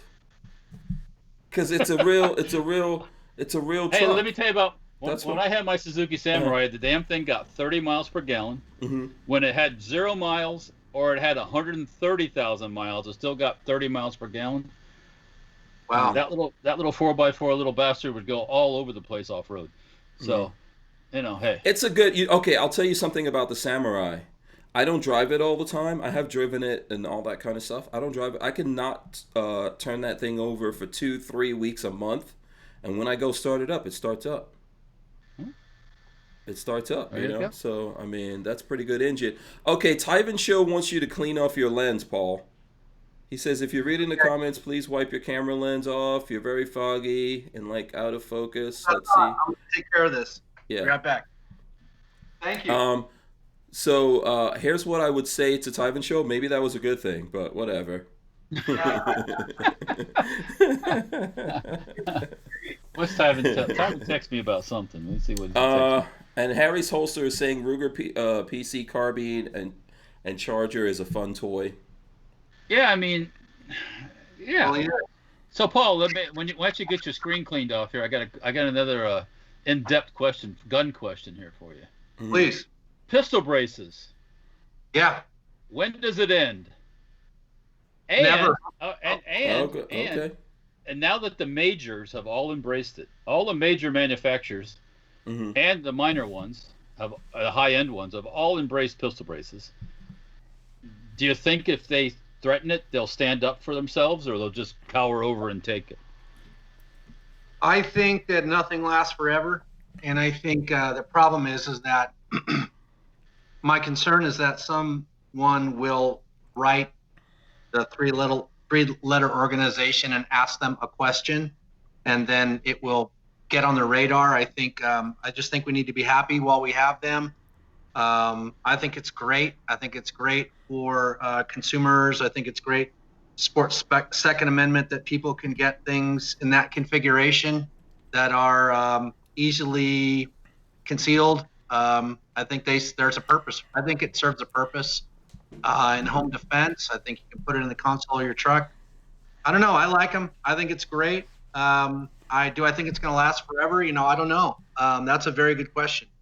And secondly, will the major manufacturers resist if there's So this you know what's funny? move to take away the pistol brace? Right. Yeah. Or will they just roll over and take it in the backside? So a couple of things here. One, Paul, I did not realize you were this good looking of a guy. So kudos out there. Kudos out there to. Hey, we're wearing the same glasses, Hank? Huh? We're wearing the same glasses. Oh, really? Oh, yeah. Oh, look at that! You guys You got my glasses. My wife likes these glasses. She makes me wear them. Yeah. She says She says, put the nerdy glasses are on. they HDs? Yes. Yeah, Yeah, there you go. I say I call those well, nothing personal, but they're kind of like Poindexters. That's how Poindexter. Reflect. What you like. Yeah, Tyven Like Show. nerdy glasses. Tyven Show says thank you. Also, thank you from us, Tyven Show. Good point on that one. So listen, you know what's funny, guys? There's actually an article, an interview that I have coming out where I spoke to Alex Bosco of SB Tactical. Actually, we had a 50-minute conversation, and I wrote an article for MLN News. That's actually going to be coming out soon because I uploaded that article today. So at some point, of pistol braces. yeah. So speaking of that, I actually spoke to him about that and asked him about what you guys are talking about, vis-a-vis the ATF trying to make them illegal. I think the long and the short of it, he says that's not going to happen, but he thinks that we obviously need to get together and fight these kinds of things because in a lot of cases, places like there's people at the ATF that are trying to use the ATF to somehow, influence laws and what happens in America instead of just interpreting and enforcing existing laws. So, yeah. I think it's good that a lot of the majors that like Ruger have jumped into it and offering things direct. Sure. I think because long as the little guys do it, the ATF doesn't give a flying flip about the little guys. Yeah. But the big, so Ruger does one. Who else does pistol braces on their guns? Everyone. Has Colt done one? I don't think Colt. I don't know about Colt, but so there's pistol braces. So like SB Tactical makes pistol braces from everything. I've seen 22s all the way up. Like we've put a pistol brace on a 50 BMG, right, Walt? One of mine. We put a Gearhead Works the tail hook. Tail hook brace and my stock hook. Nice. Yeah. So but I've seen like SB Tacticals making stuff for AKs, HK, CZs. Mission First Tactical has a new brace I really like.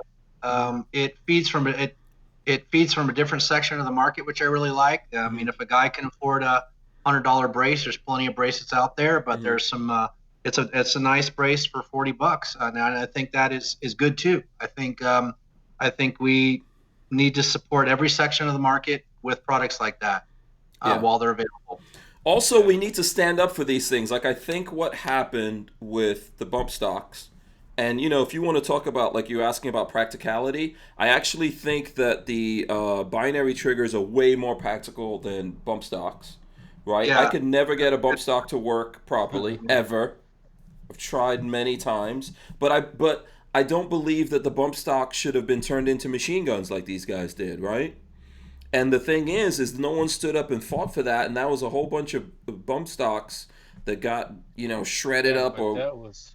one sole little manufacturer. Not little, but one manufacturer. Was it just one company making those? I thought there was at least one two. One person made bump stocks that they were at. Well, no, excuse me, two.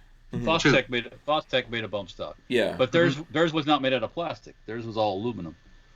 So that was wrong. But we didn't stand up for that, and in the long and I think a lot of people saw the bump stock as a sacrifice, right? Like a sacrificial lamb. Yeah, the NRA definitely did, and Trump definitely did, and and I'm not saying we didn't stand up for it. A lot of us were pissed off about that, but now they've made that into machine guns, and it sets a bad precedent. And we should stand up now before they turn around and turn something like a pistol brace into a machine gun also. Yes, 100%. That's why people got to buy lots and lots and lots and lots and lots of pistol braces. Yes, yeah. Lots and lots. I make them too. So I make one for the HK, MP5, MP5K, CZ, Scorpion, MPX, AR-15. What else? Oh, the Street Ball too. So and 50s. Well, yeah, we put this. I made one. That never came out. We don't. I did one for those. The AR-10. Okay. Basically. And I've still got parts we've got to finish so I can put those out. But we put the AR-10 one on the 50 cal and it worked fine. So Let me do this. I want to do this, right? Let's go to Foxtrot Mike on on IG. I'm gonna run in my phone here so you guys can see. I'm gonna take a look at some of the stuff. So here's the page. What happened? Hold on. Why is my page actually not? Okay, I'm gonna have to. For some reason, it's not showing. What did I do here? Bam. Hang on a second. For some reason, my phone got kicked out of this thing. So yeah, I'm probably not gonna be able to show it right now. We'll have to come back and work on that. What did I do? Okay, there we go. There's both of you guys. Oh, look at here we go. Side charging. This is what I was trying to find. I don't know why all of a sudden. That's paratrooper charging handle. It's on our handguard. Yeah. It's one of the things we're known for. It's not everyone's cup of tea. I like it. This is something we were working with Mission First Tactical to do. This gun is 19.5 inches long, loaded with an optic. It's under 5 pounds. We're trying to get this to the market for $5.99 through everyone that's carrying it. We're really trying to do stuff. That's a 3-inch barrel. That's a good price. That's a good price. People asked, and we tried to deliver. Yeah, we've had a good time. It's been a great journey. There is Mr. Guns and Gear with our 45. I don't know if you can see that. Yep. He's doing a 45. Yep. 45. It's taken off recently. I don't know if it's the market or not, but it seems to be very popular right now. 1 second. Let's see if I can get you a video. Here you go. This will help. I don't know if you can do a video of a video. Oops. Yeah, I think it dropped out of the video thing. I don't know what happened to my phone here. At one point, I did have my phone, and then it dropped out. Okay, what's this? This is our bolt hold open. I don't know if you can see that very well. This is what we're known for. So there's a rod and a cam with a cantilever, so you get a tremendous mechanical advantage. There's no bent sheet metal or any of that. This is what we're known for, is our bolt hold open. So what are we looking at? What are we looking at with these guns? I could definitely go to your website, and the best place. Even Aim Surplus has got Aim Surplus Armory Arms. What Aim Surplus has done is really impressive. They have their own trigger and their own safety. They have a complete lower with a drop-in trigger and a safety, an ambi safety, and an SBA 3, the $300 range. They've got uppers for, $350. You can get a whole gun for in the $600 range with a drop-in trigger and an SBA 3. Nice controls. Armory Arms is bringing the heat. They have a bunch of exclusive SKUs. They are cutting huge purchase orders, and we're shipping them, a couple pallets a day. We can sell a couple hundred guns a day when we can keep them in stock there. We're sold out, 90% sold out at Armory Arms. We just can't make the stuff fast. So the market is insane right now. So what's the average price for these? I know there's obviously different setups. So like for me, myself, I would like the side charging, something 9mm. I like Walter we were having the conversation here, maybe a pistol brace. So I've got a shorter, taking up a smaller footprint. What is something like that? $600 to $700. Okay. There's some. We do a tri-lug version for about $729, but we currently have complete guns with SBA 3s for $699, pretty much all day, every day at Armory Arms. Okay, very I haven't cool. checked. Kermit Loves Bacon says FM makes the best Glock lower. That's from Kermit Loves Bacon. Thank you, Kermit. We love you too, man. So what's up with the tri-lug? Let's talk about that for a little bit. I think you were explaining to me that the barrel's already set up for a tri-lug, right? Well, we do a version. We do an exclusive version with Armory Arms. I think it's very elegant to be able to quickly put on and off a suppressor. I'm a fan, and they're very clean. You can also get tri-lug muzzle devices if you don't want a can on it. It's a clean and elegant way to put a can on. I like it. You don't require any tools. It's quick. It's clean. You don't have to worry about baffle strikes. If it was good enough for the MP5, it's good enough for me. Silencer Co. makes a really nice can with a tri-lug attachment. The Omega is fantastic. Looks great. I'm a fan. That's what I'm a fan. 7-inch upper with a tri-load. That's probably my favorite gun. Okay, cool. So Black Guy says, I like the FM9 bolt, that it works with the Echo trigger. So there you go. That's cool. See, we're talking about triggers. So Sir Black Guy has that, and he says it works with the trigger. And Len Holt, we'll start taking questions here. We'll get some questions to Paul specifically about the guns. He said, Len Holt says, what does Paul think about the Stern Defense 9mm adapter? Anything to watch for when using that kind of setup? Well, there's a guy that did a series of videos. We'll speak frankly about this. That adapter, there's two mag adapters out there where Stern makes one, Sylvan makes one. Mm-hmm. Stern has set screws that require adjustment, and if you don't follow the instructions, it can be problematic. And a lot of people don't like to follow instructions. So I like the Sylvan. The Sylvan is just plug and play. It drops in, and it requires no adjustment. They both work. You need to be careful to make sure you tighten the set screws and adjust the magazine adapter to position the magazine correctly, and you'll have no issues assuming you do that. We have issues when people position the mag too high, and so we always suggest following the instructions of the manufacturer, and you'll have good results.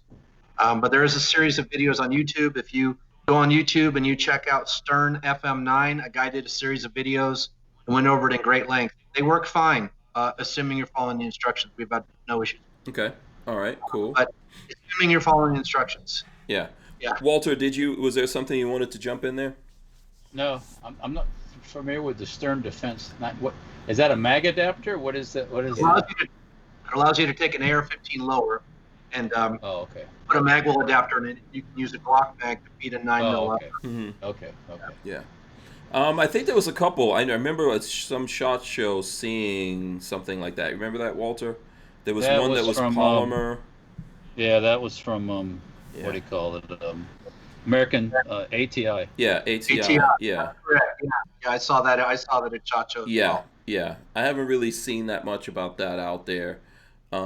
So, and you guys, you're not selling these just as complete guns, right? So you're selling these as uppers, or you can get lowers. You can get other parts. We sell uppers, lowers. We do sell guns. We used to sell a lot of parts. We used to sell bolts and barrels. Mm-hmm. We have the only barrel in the world that's 9mm barrel that's capable of 1 MOA, and it's been documented repeatedly. So we have a proprietary process for how we manufacture our blanks and our barrels. Even Mr. Gunsengear did a video. He got 5 bullets through the same hole at 50 yards, and that's pretty common for us. Mm-hmm. Assuming the barrel's in the 10-inch range, you get the best accuracy out of about a 10-inch barrel.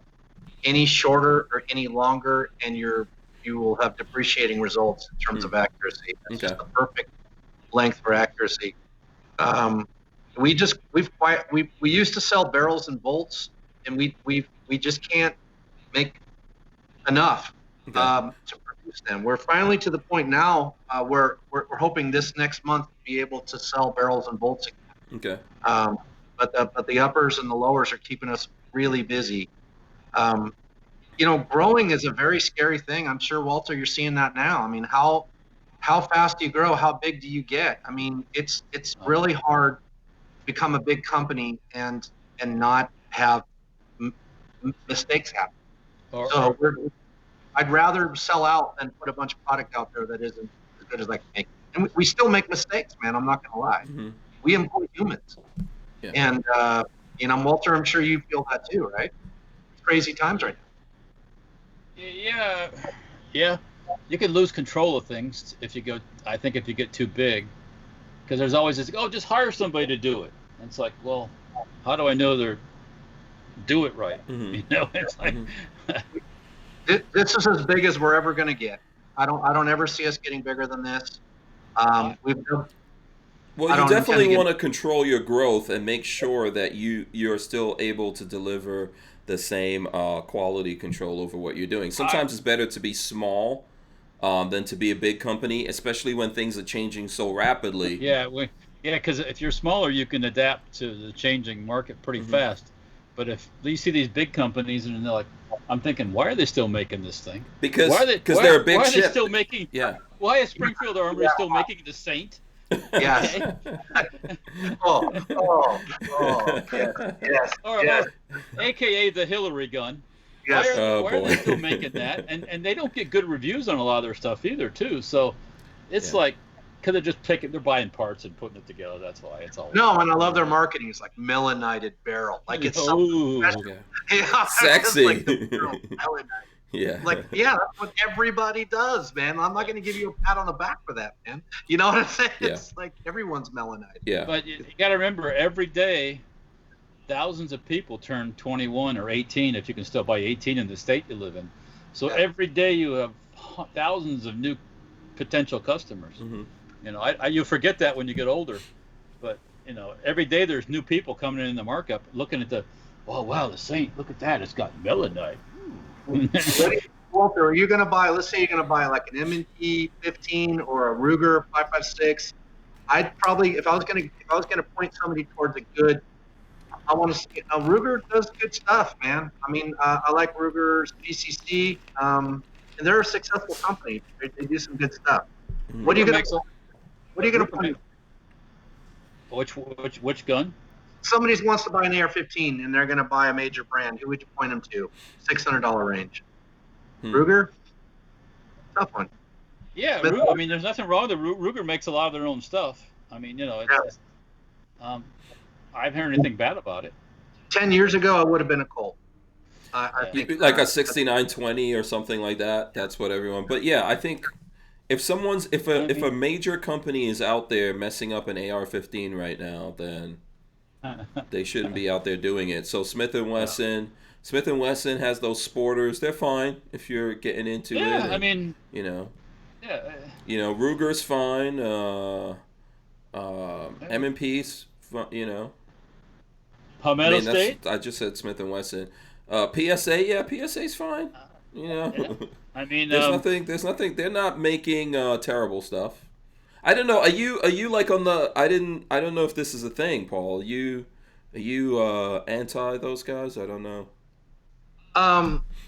Well, look. It's all right. It's all right. You know. No, that's okay. That's okay. Let's see how I can say this diplomatically. Okay. Like I said, any company given enough time can get good at things. And I mean, they jumped into the AK market. Well, look. I seen some things. And that personally, firsthand, that I witnessed. Okay. What I wouldn't do when I was building an AR. That's all I'm going to say. Okay. Okay. It has to do with front sight bases, and how and on ARs. I wouldn't. I'm sure things have changed. This was many years ago. Okay. So like I said, you can learn a lot from what not to do. Mm-hmm. I'm absolutely sure their product is better than it was 7-8 years ago. I'm absolutely sure. Yeah, I don't know how closely. I don't think we were looking at them, or at least I wasn't. Walter, you might have been. I think I've spent more time lately looking at them, what they're doing more closely, and it seems like they're caught up to that. But I do hear things from people out there about stuff from the past. You know, I think the biggest problem. So when I was just gonna say, when I hear people complaining about PSA now, the biggest complaints I hear is they can't. People can't get the stuff. Yeah, people can't get enough stuff from them. Well, that's everybody's problem, though. Yeah. I mean, you know, but they look. They're a very successful company. They've earned their success from hard work. Mm-hmm. Yeah, I think they've earned their place. Mm-hmm. You know. Yeah. I'm of the opinion that you build and grow a few relationships. We have a few partners. I'm not looking for more distributors. I want to build the relationships we have. Mm-hmm. That's been our motto. We've stuck with a few key partners, and we've done very well with those partners. We want to see our partners make money. Mm-hmm. We want to see them be mean, right? Yeah, sure. Yeah, it's hard to, if you're gonna sell your stuff really, really, really cheap. There's no meat on the bone left for the other guys. You know, like a dealer person. You can't sell it even cheaper. Then you're giving it away. So it's like. Well, there may or may not be an old saying at PSA that went, we lose money on every one, but we make it up in volume. I may or may not have heard that from an employee there. So it was just an inside joke that they were keeping the margins so low. And I can only imagine they're probably sitting on millions of dollars in inventory, and they need money to move through. You have to move it. You got to move it constantly. Yeah. Mm-hmm. Yeah. Exactly. Yeah. So, and I can only imagine. Imagine how much inventory you have to do that kind of sales. Mm-hmm. It's a lot to manage. I couldn't do it. It's too much. Yeah, I don't want to do it. But they bought their way into the AK game. You probably know the history of that. We don't need to go into it here. But look what they're making now. Look at Robsky ran the crap out of the gun, and nothing bad to say about it. Yeah, the AKV, between Walther, we've got, actually Walther has both of them right now, but we've got 2 AKVs. Look, I think, obviously people evolve over time, and and there's definitely things out there, but from what I see, spending time talking to those guys, they're hiring, more talent out there. They're really, in terms of gearing up and stuff like that, manufacturing process, trying to up what they're doing, and that's a mission for them to work on and accomplish. I think like on my, and I understand like where you're coming from as a manufacturer. On my side, on the side of the folks, which that's how I look at it. Like I'm here for the people who are buying these things. They should be getting better quality at better prices. And the competition I think creates all of that. Well, they deserve credit for how far they've come. They deserve credit for that. They've come a long way, mm-hmm. and that was a very steep climb, and it came at great expense to them, and they should take pride in that, mm-hmm. right? And they should, yeah. And there's no one can ever take that away from them. Yeah, if they're doing good work now, and they had challenges in the past, then they made the right choices and they did the right things, and they should be proud of that. Yeah. They deserve to be. So now on the flip side of that, and that's a big company, right?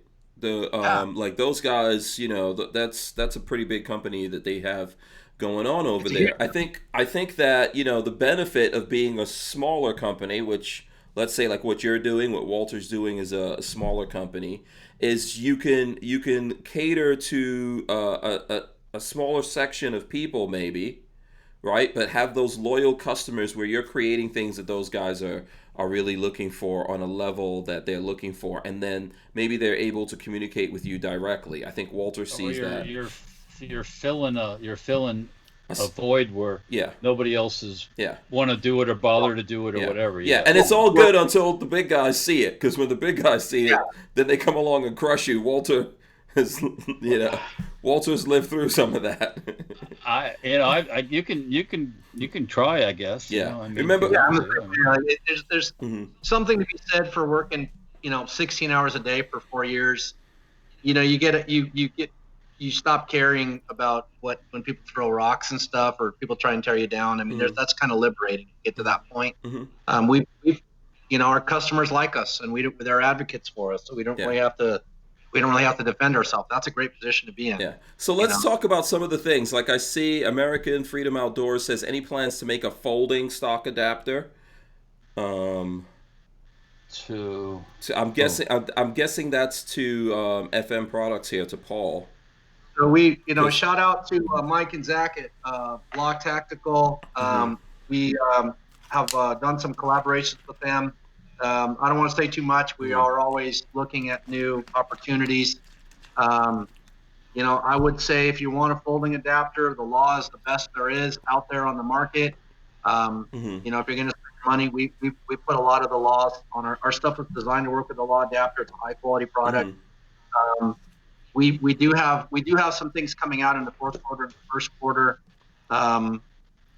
We may or may not be working on something. Well, what I would say with that, and Walter, you could feel free to jump in anywhere here. I think when it comes to the folding, I like the idea of it. Here's the problem. On an AR you're talking about. Yeah, on an AR, I like the idea of it. To me, the folding thing works most efficiently on an AK in terms of weight and everything like that. So I feel like, you're showing something here? Bam, there we go. Yep. So what I would like to do with these things, and I think that probably the technology is coming along, is making it lighter and easier to use, right? Right. and then we Yeah. still get folding, which, Right. but this is a function of like the buffer tube and, all the things that go into that. The handicap of the AR is that buffer tube in the back and the buffer. Yeah. Once again, like the handicap of the AK is that damn safety lever, or I would have already made a collapsible stock for it. Yeah. So 3 or 4 years ago. Yeah. So, yeah. What I would, if I was requesting in the stock, so first of all, like, trust me, I'm really a fan of side charging, right? I think we already had that conversation. Keep going in that direction. That's awesome. I would like to see a retractable stock even over a folder, because then you're still kind of like you're taking up a better space, I think, with a retractable stock, because a folder is still folding and like doubling the like an MP5 kind of thing. Yeah. I know you're making one of those, Walter. I know you're saying that's already there, Walt. You can only make it. Yeah, but you can only make it so small in an AR.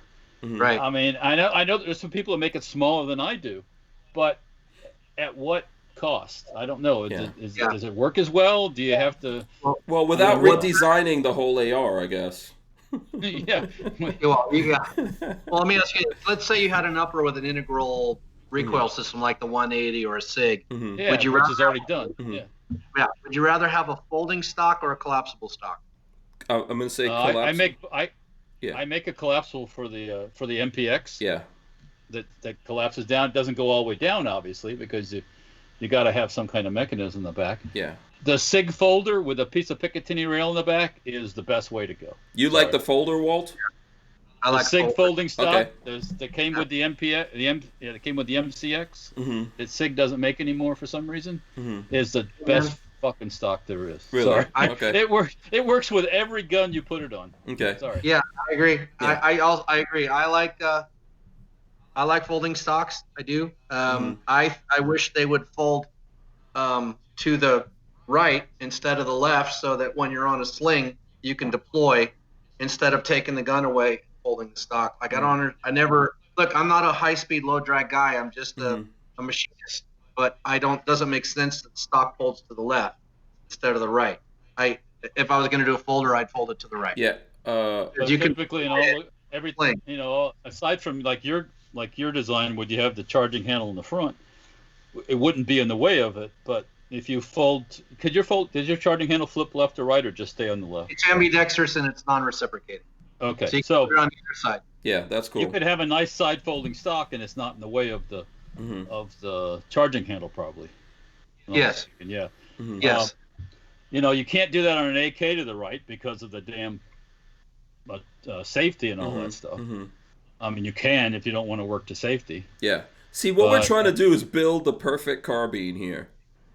Well, hey, the BRN, the AR-180 platform is pretty damn good. Well, thank you. We take shout out to Dean at PWS. We take great pride in that. Dean was look. If you want to build a piston gun in North America, you go to PWS. They have the best one out there. If you want a piston gun, you go to PWS. Straight up. They deserve all the credit in the world. They make an excellent product. I really enjoyed collaborating with Dean. Very, very smart guy. PWS, fantastic. It's once again, it's one of those designs that's been around forever in the gun world, and it just never seems. You know why? Country, you know why? I could tell you guys why. Politics, right now. primarily. That's why. I'm going to solve this right now. I'm going to solve it right now. Bullpup. Oh no! Look at Caesar. Oh no! Please. Everything was so good. Yeah, we were doing so good there. Then you ruined it. I gotta hang up real quick. I gotta go. Come on, someone's got to make that into it. Come on now. Come on. Well, listen. There's better places to put magazines, Hank. Okay, that's all. That's my own. That's all I'm saying. Yeah. No, I like it more a lot. Again, back to the 180. Shout out to Paul Levy. That was his baby. That guy's smart. That guy's a smart guy. Yeah. But again, everyone thinks it's new. It's not. That design's been around for like 60 years. Man. That setup is in a lot of different things, like or similar setups to that in lots of other guns. So. or You several like the other guns? SIG and the MPX, all that stuff, all the SCAR, everything points back to the first few assault rifles that were ever made. That's where everything started from. Question: VZ58, yes or no? Yes.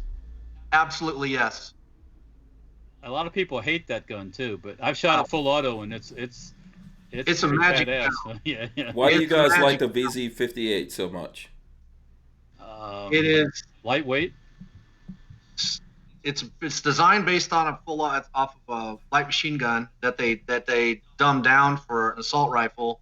It's extremely high quality, well made, short stroke piston. Take it apart without any tools. It's lighter, way more accurate than an AK. Okay. Way. Okay, yeah. What about like the Daewoo? What about the Daewoo Max 2? How about that? Daewoo is a brilliant design that was poorly executed. Straight up. There you go. What was I had visions of making another Daewoo here, but I just haven't got around to it. What? Okay, so what was the poor execution on it? Just out of curiosity. Well, timing was bad too, by the way. Oh. Assault weapons banned. Oh, okay. I see. No, well, they're made in South Korea. Daewoo K2. Are you talking about the K2? Yeah, well, all of them. Yeah, all I've got a guns. Max 2 version of it. I think that's what mine is, the Max 2. The AKAR version, Yeah. not the gas. There's an impingement Daewoo too, isn't there? If I'm not mistaken. Yeah, I've got a piston one. Yeah, piston driven Yeah. one, not Yeah.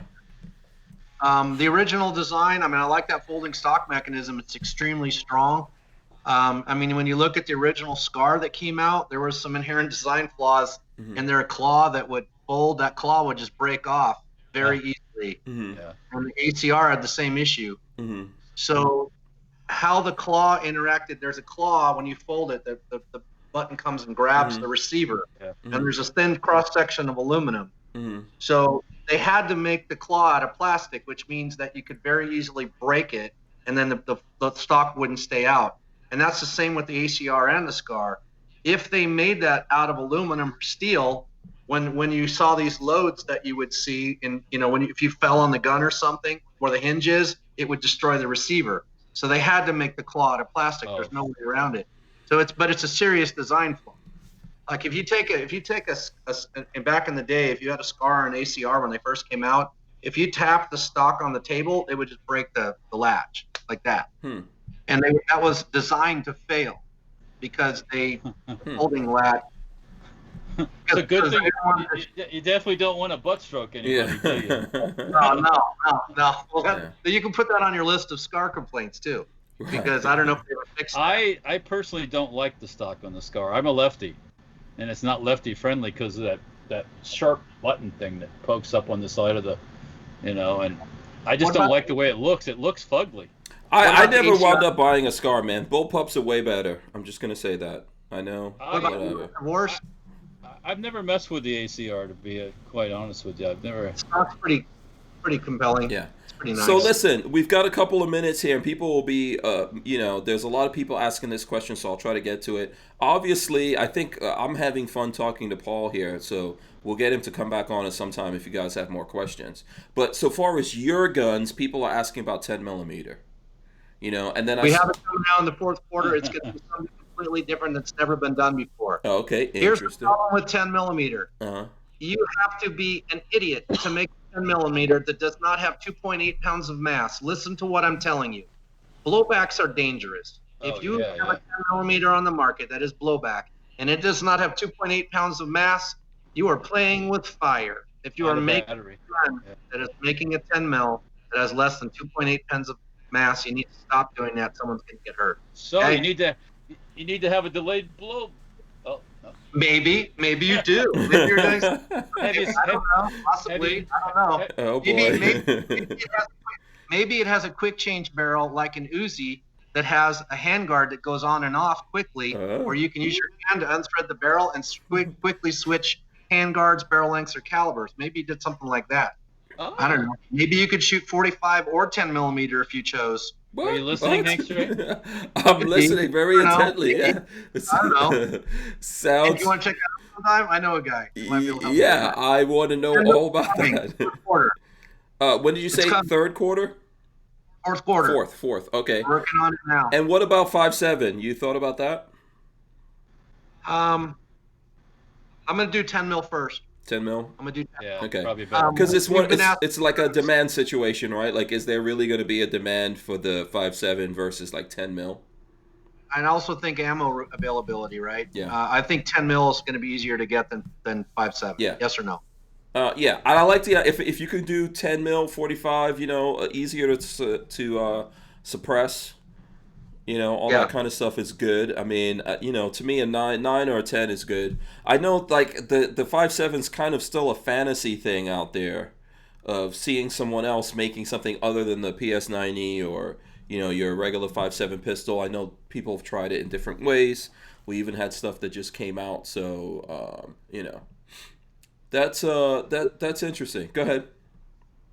No, I mean we're always open to looking at things, but we take a lot of time to develop our products before we ship them. So it would take me a year. Generally takes a year of T&E to bring something to market. Yeah, I'll get this last question in here before we start to winding down here. Dan Hates You says, "What about the CZ Bren? Does he like that?"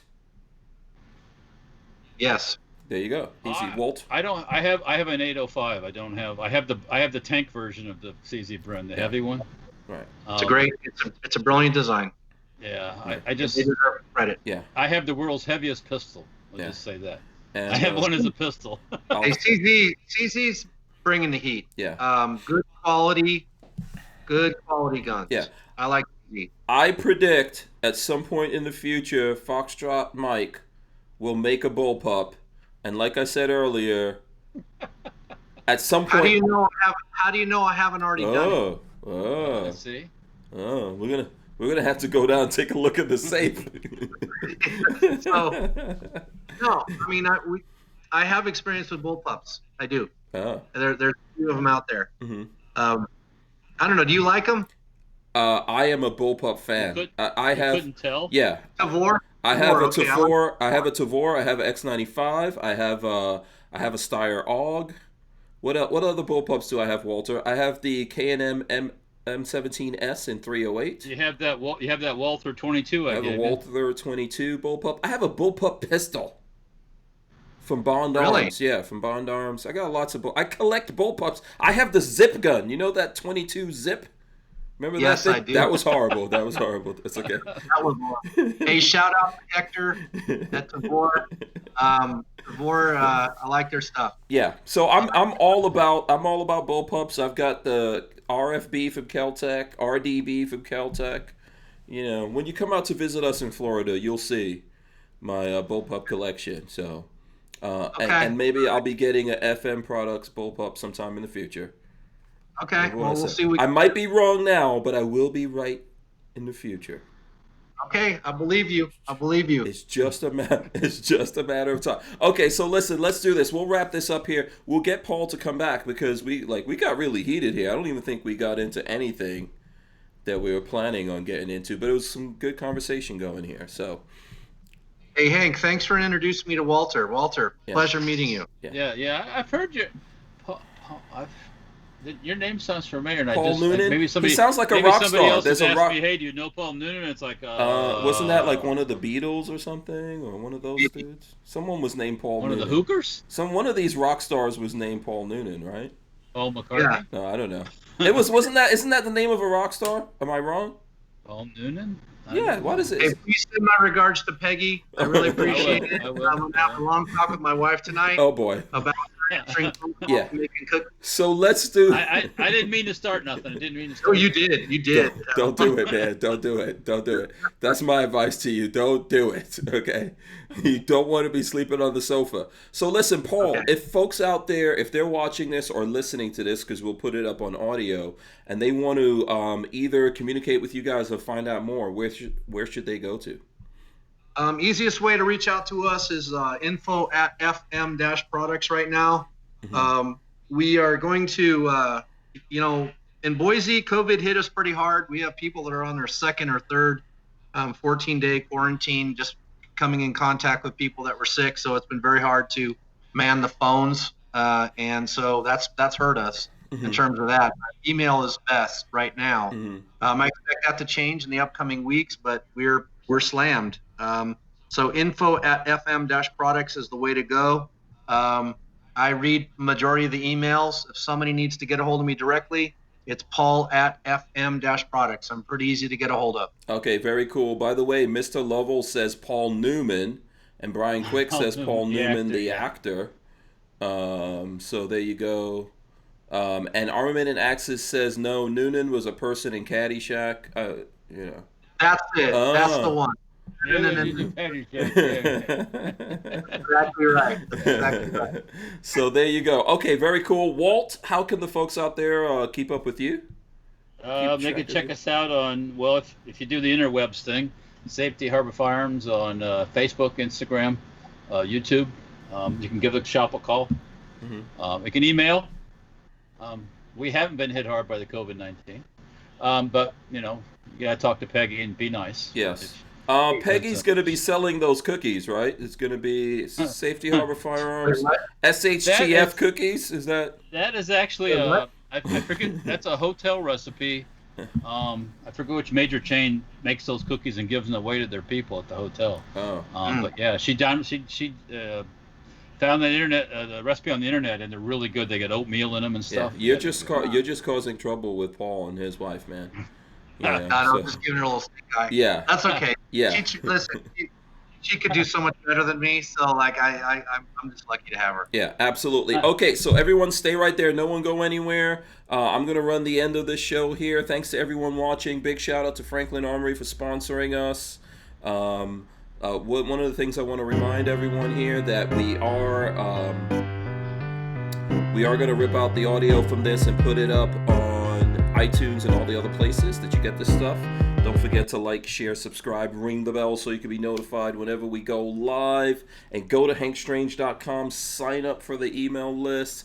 So many thanks to Paul Noonan from FM Products, Foxtrot Mike Products, if you guys are looking for it, as well as Walter Keller of Safety Harbor Firearms. Really enjoyed everyone being on here. We will see you guys tomorrow. I'm out of here. Who wants the last word?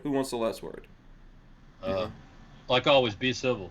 Be civil. There you go. We're out. All set. Peace. All set, Walter. Bullpups forever, yo. Bullpups forever.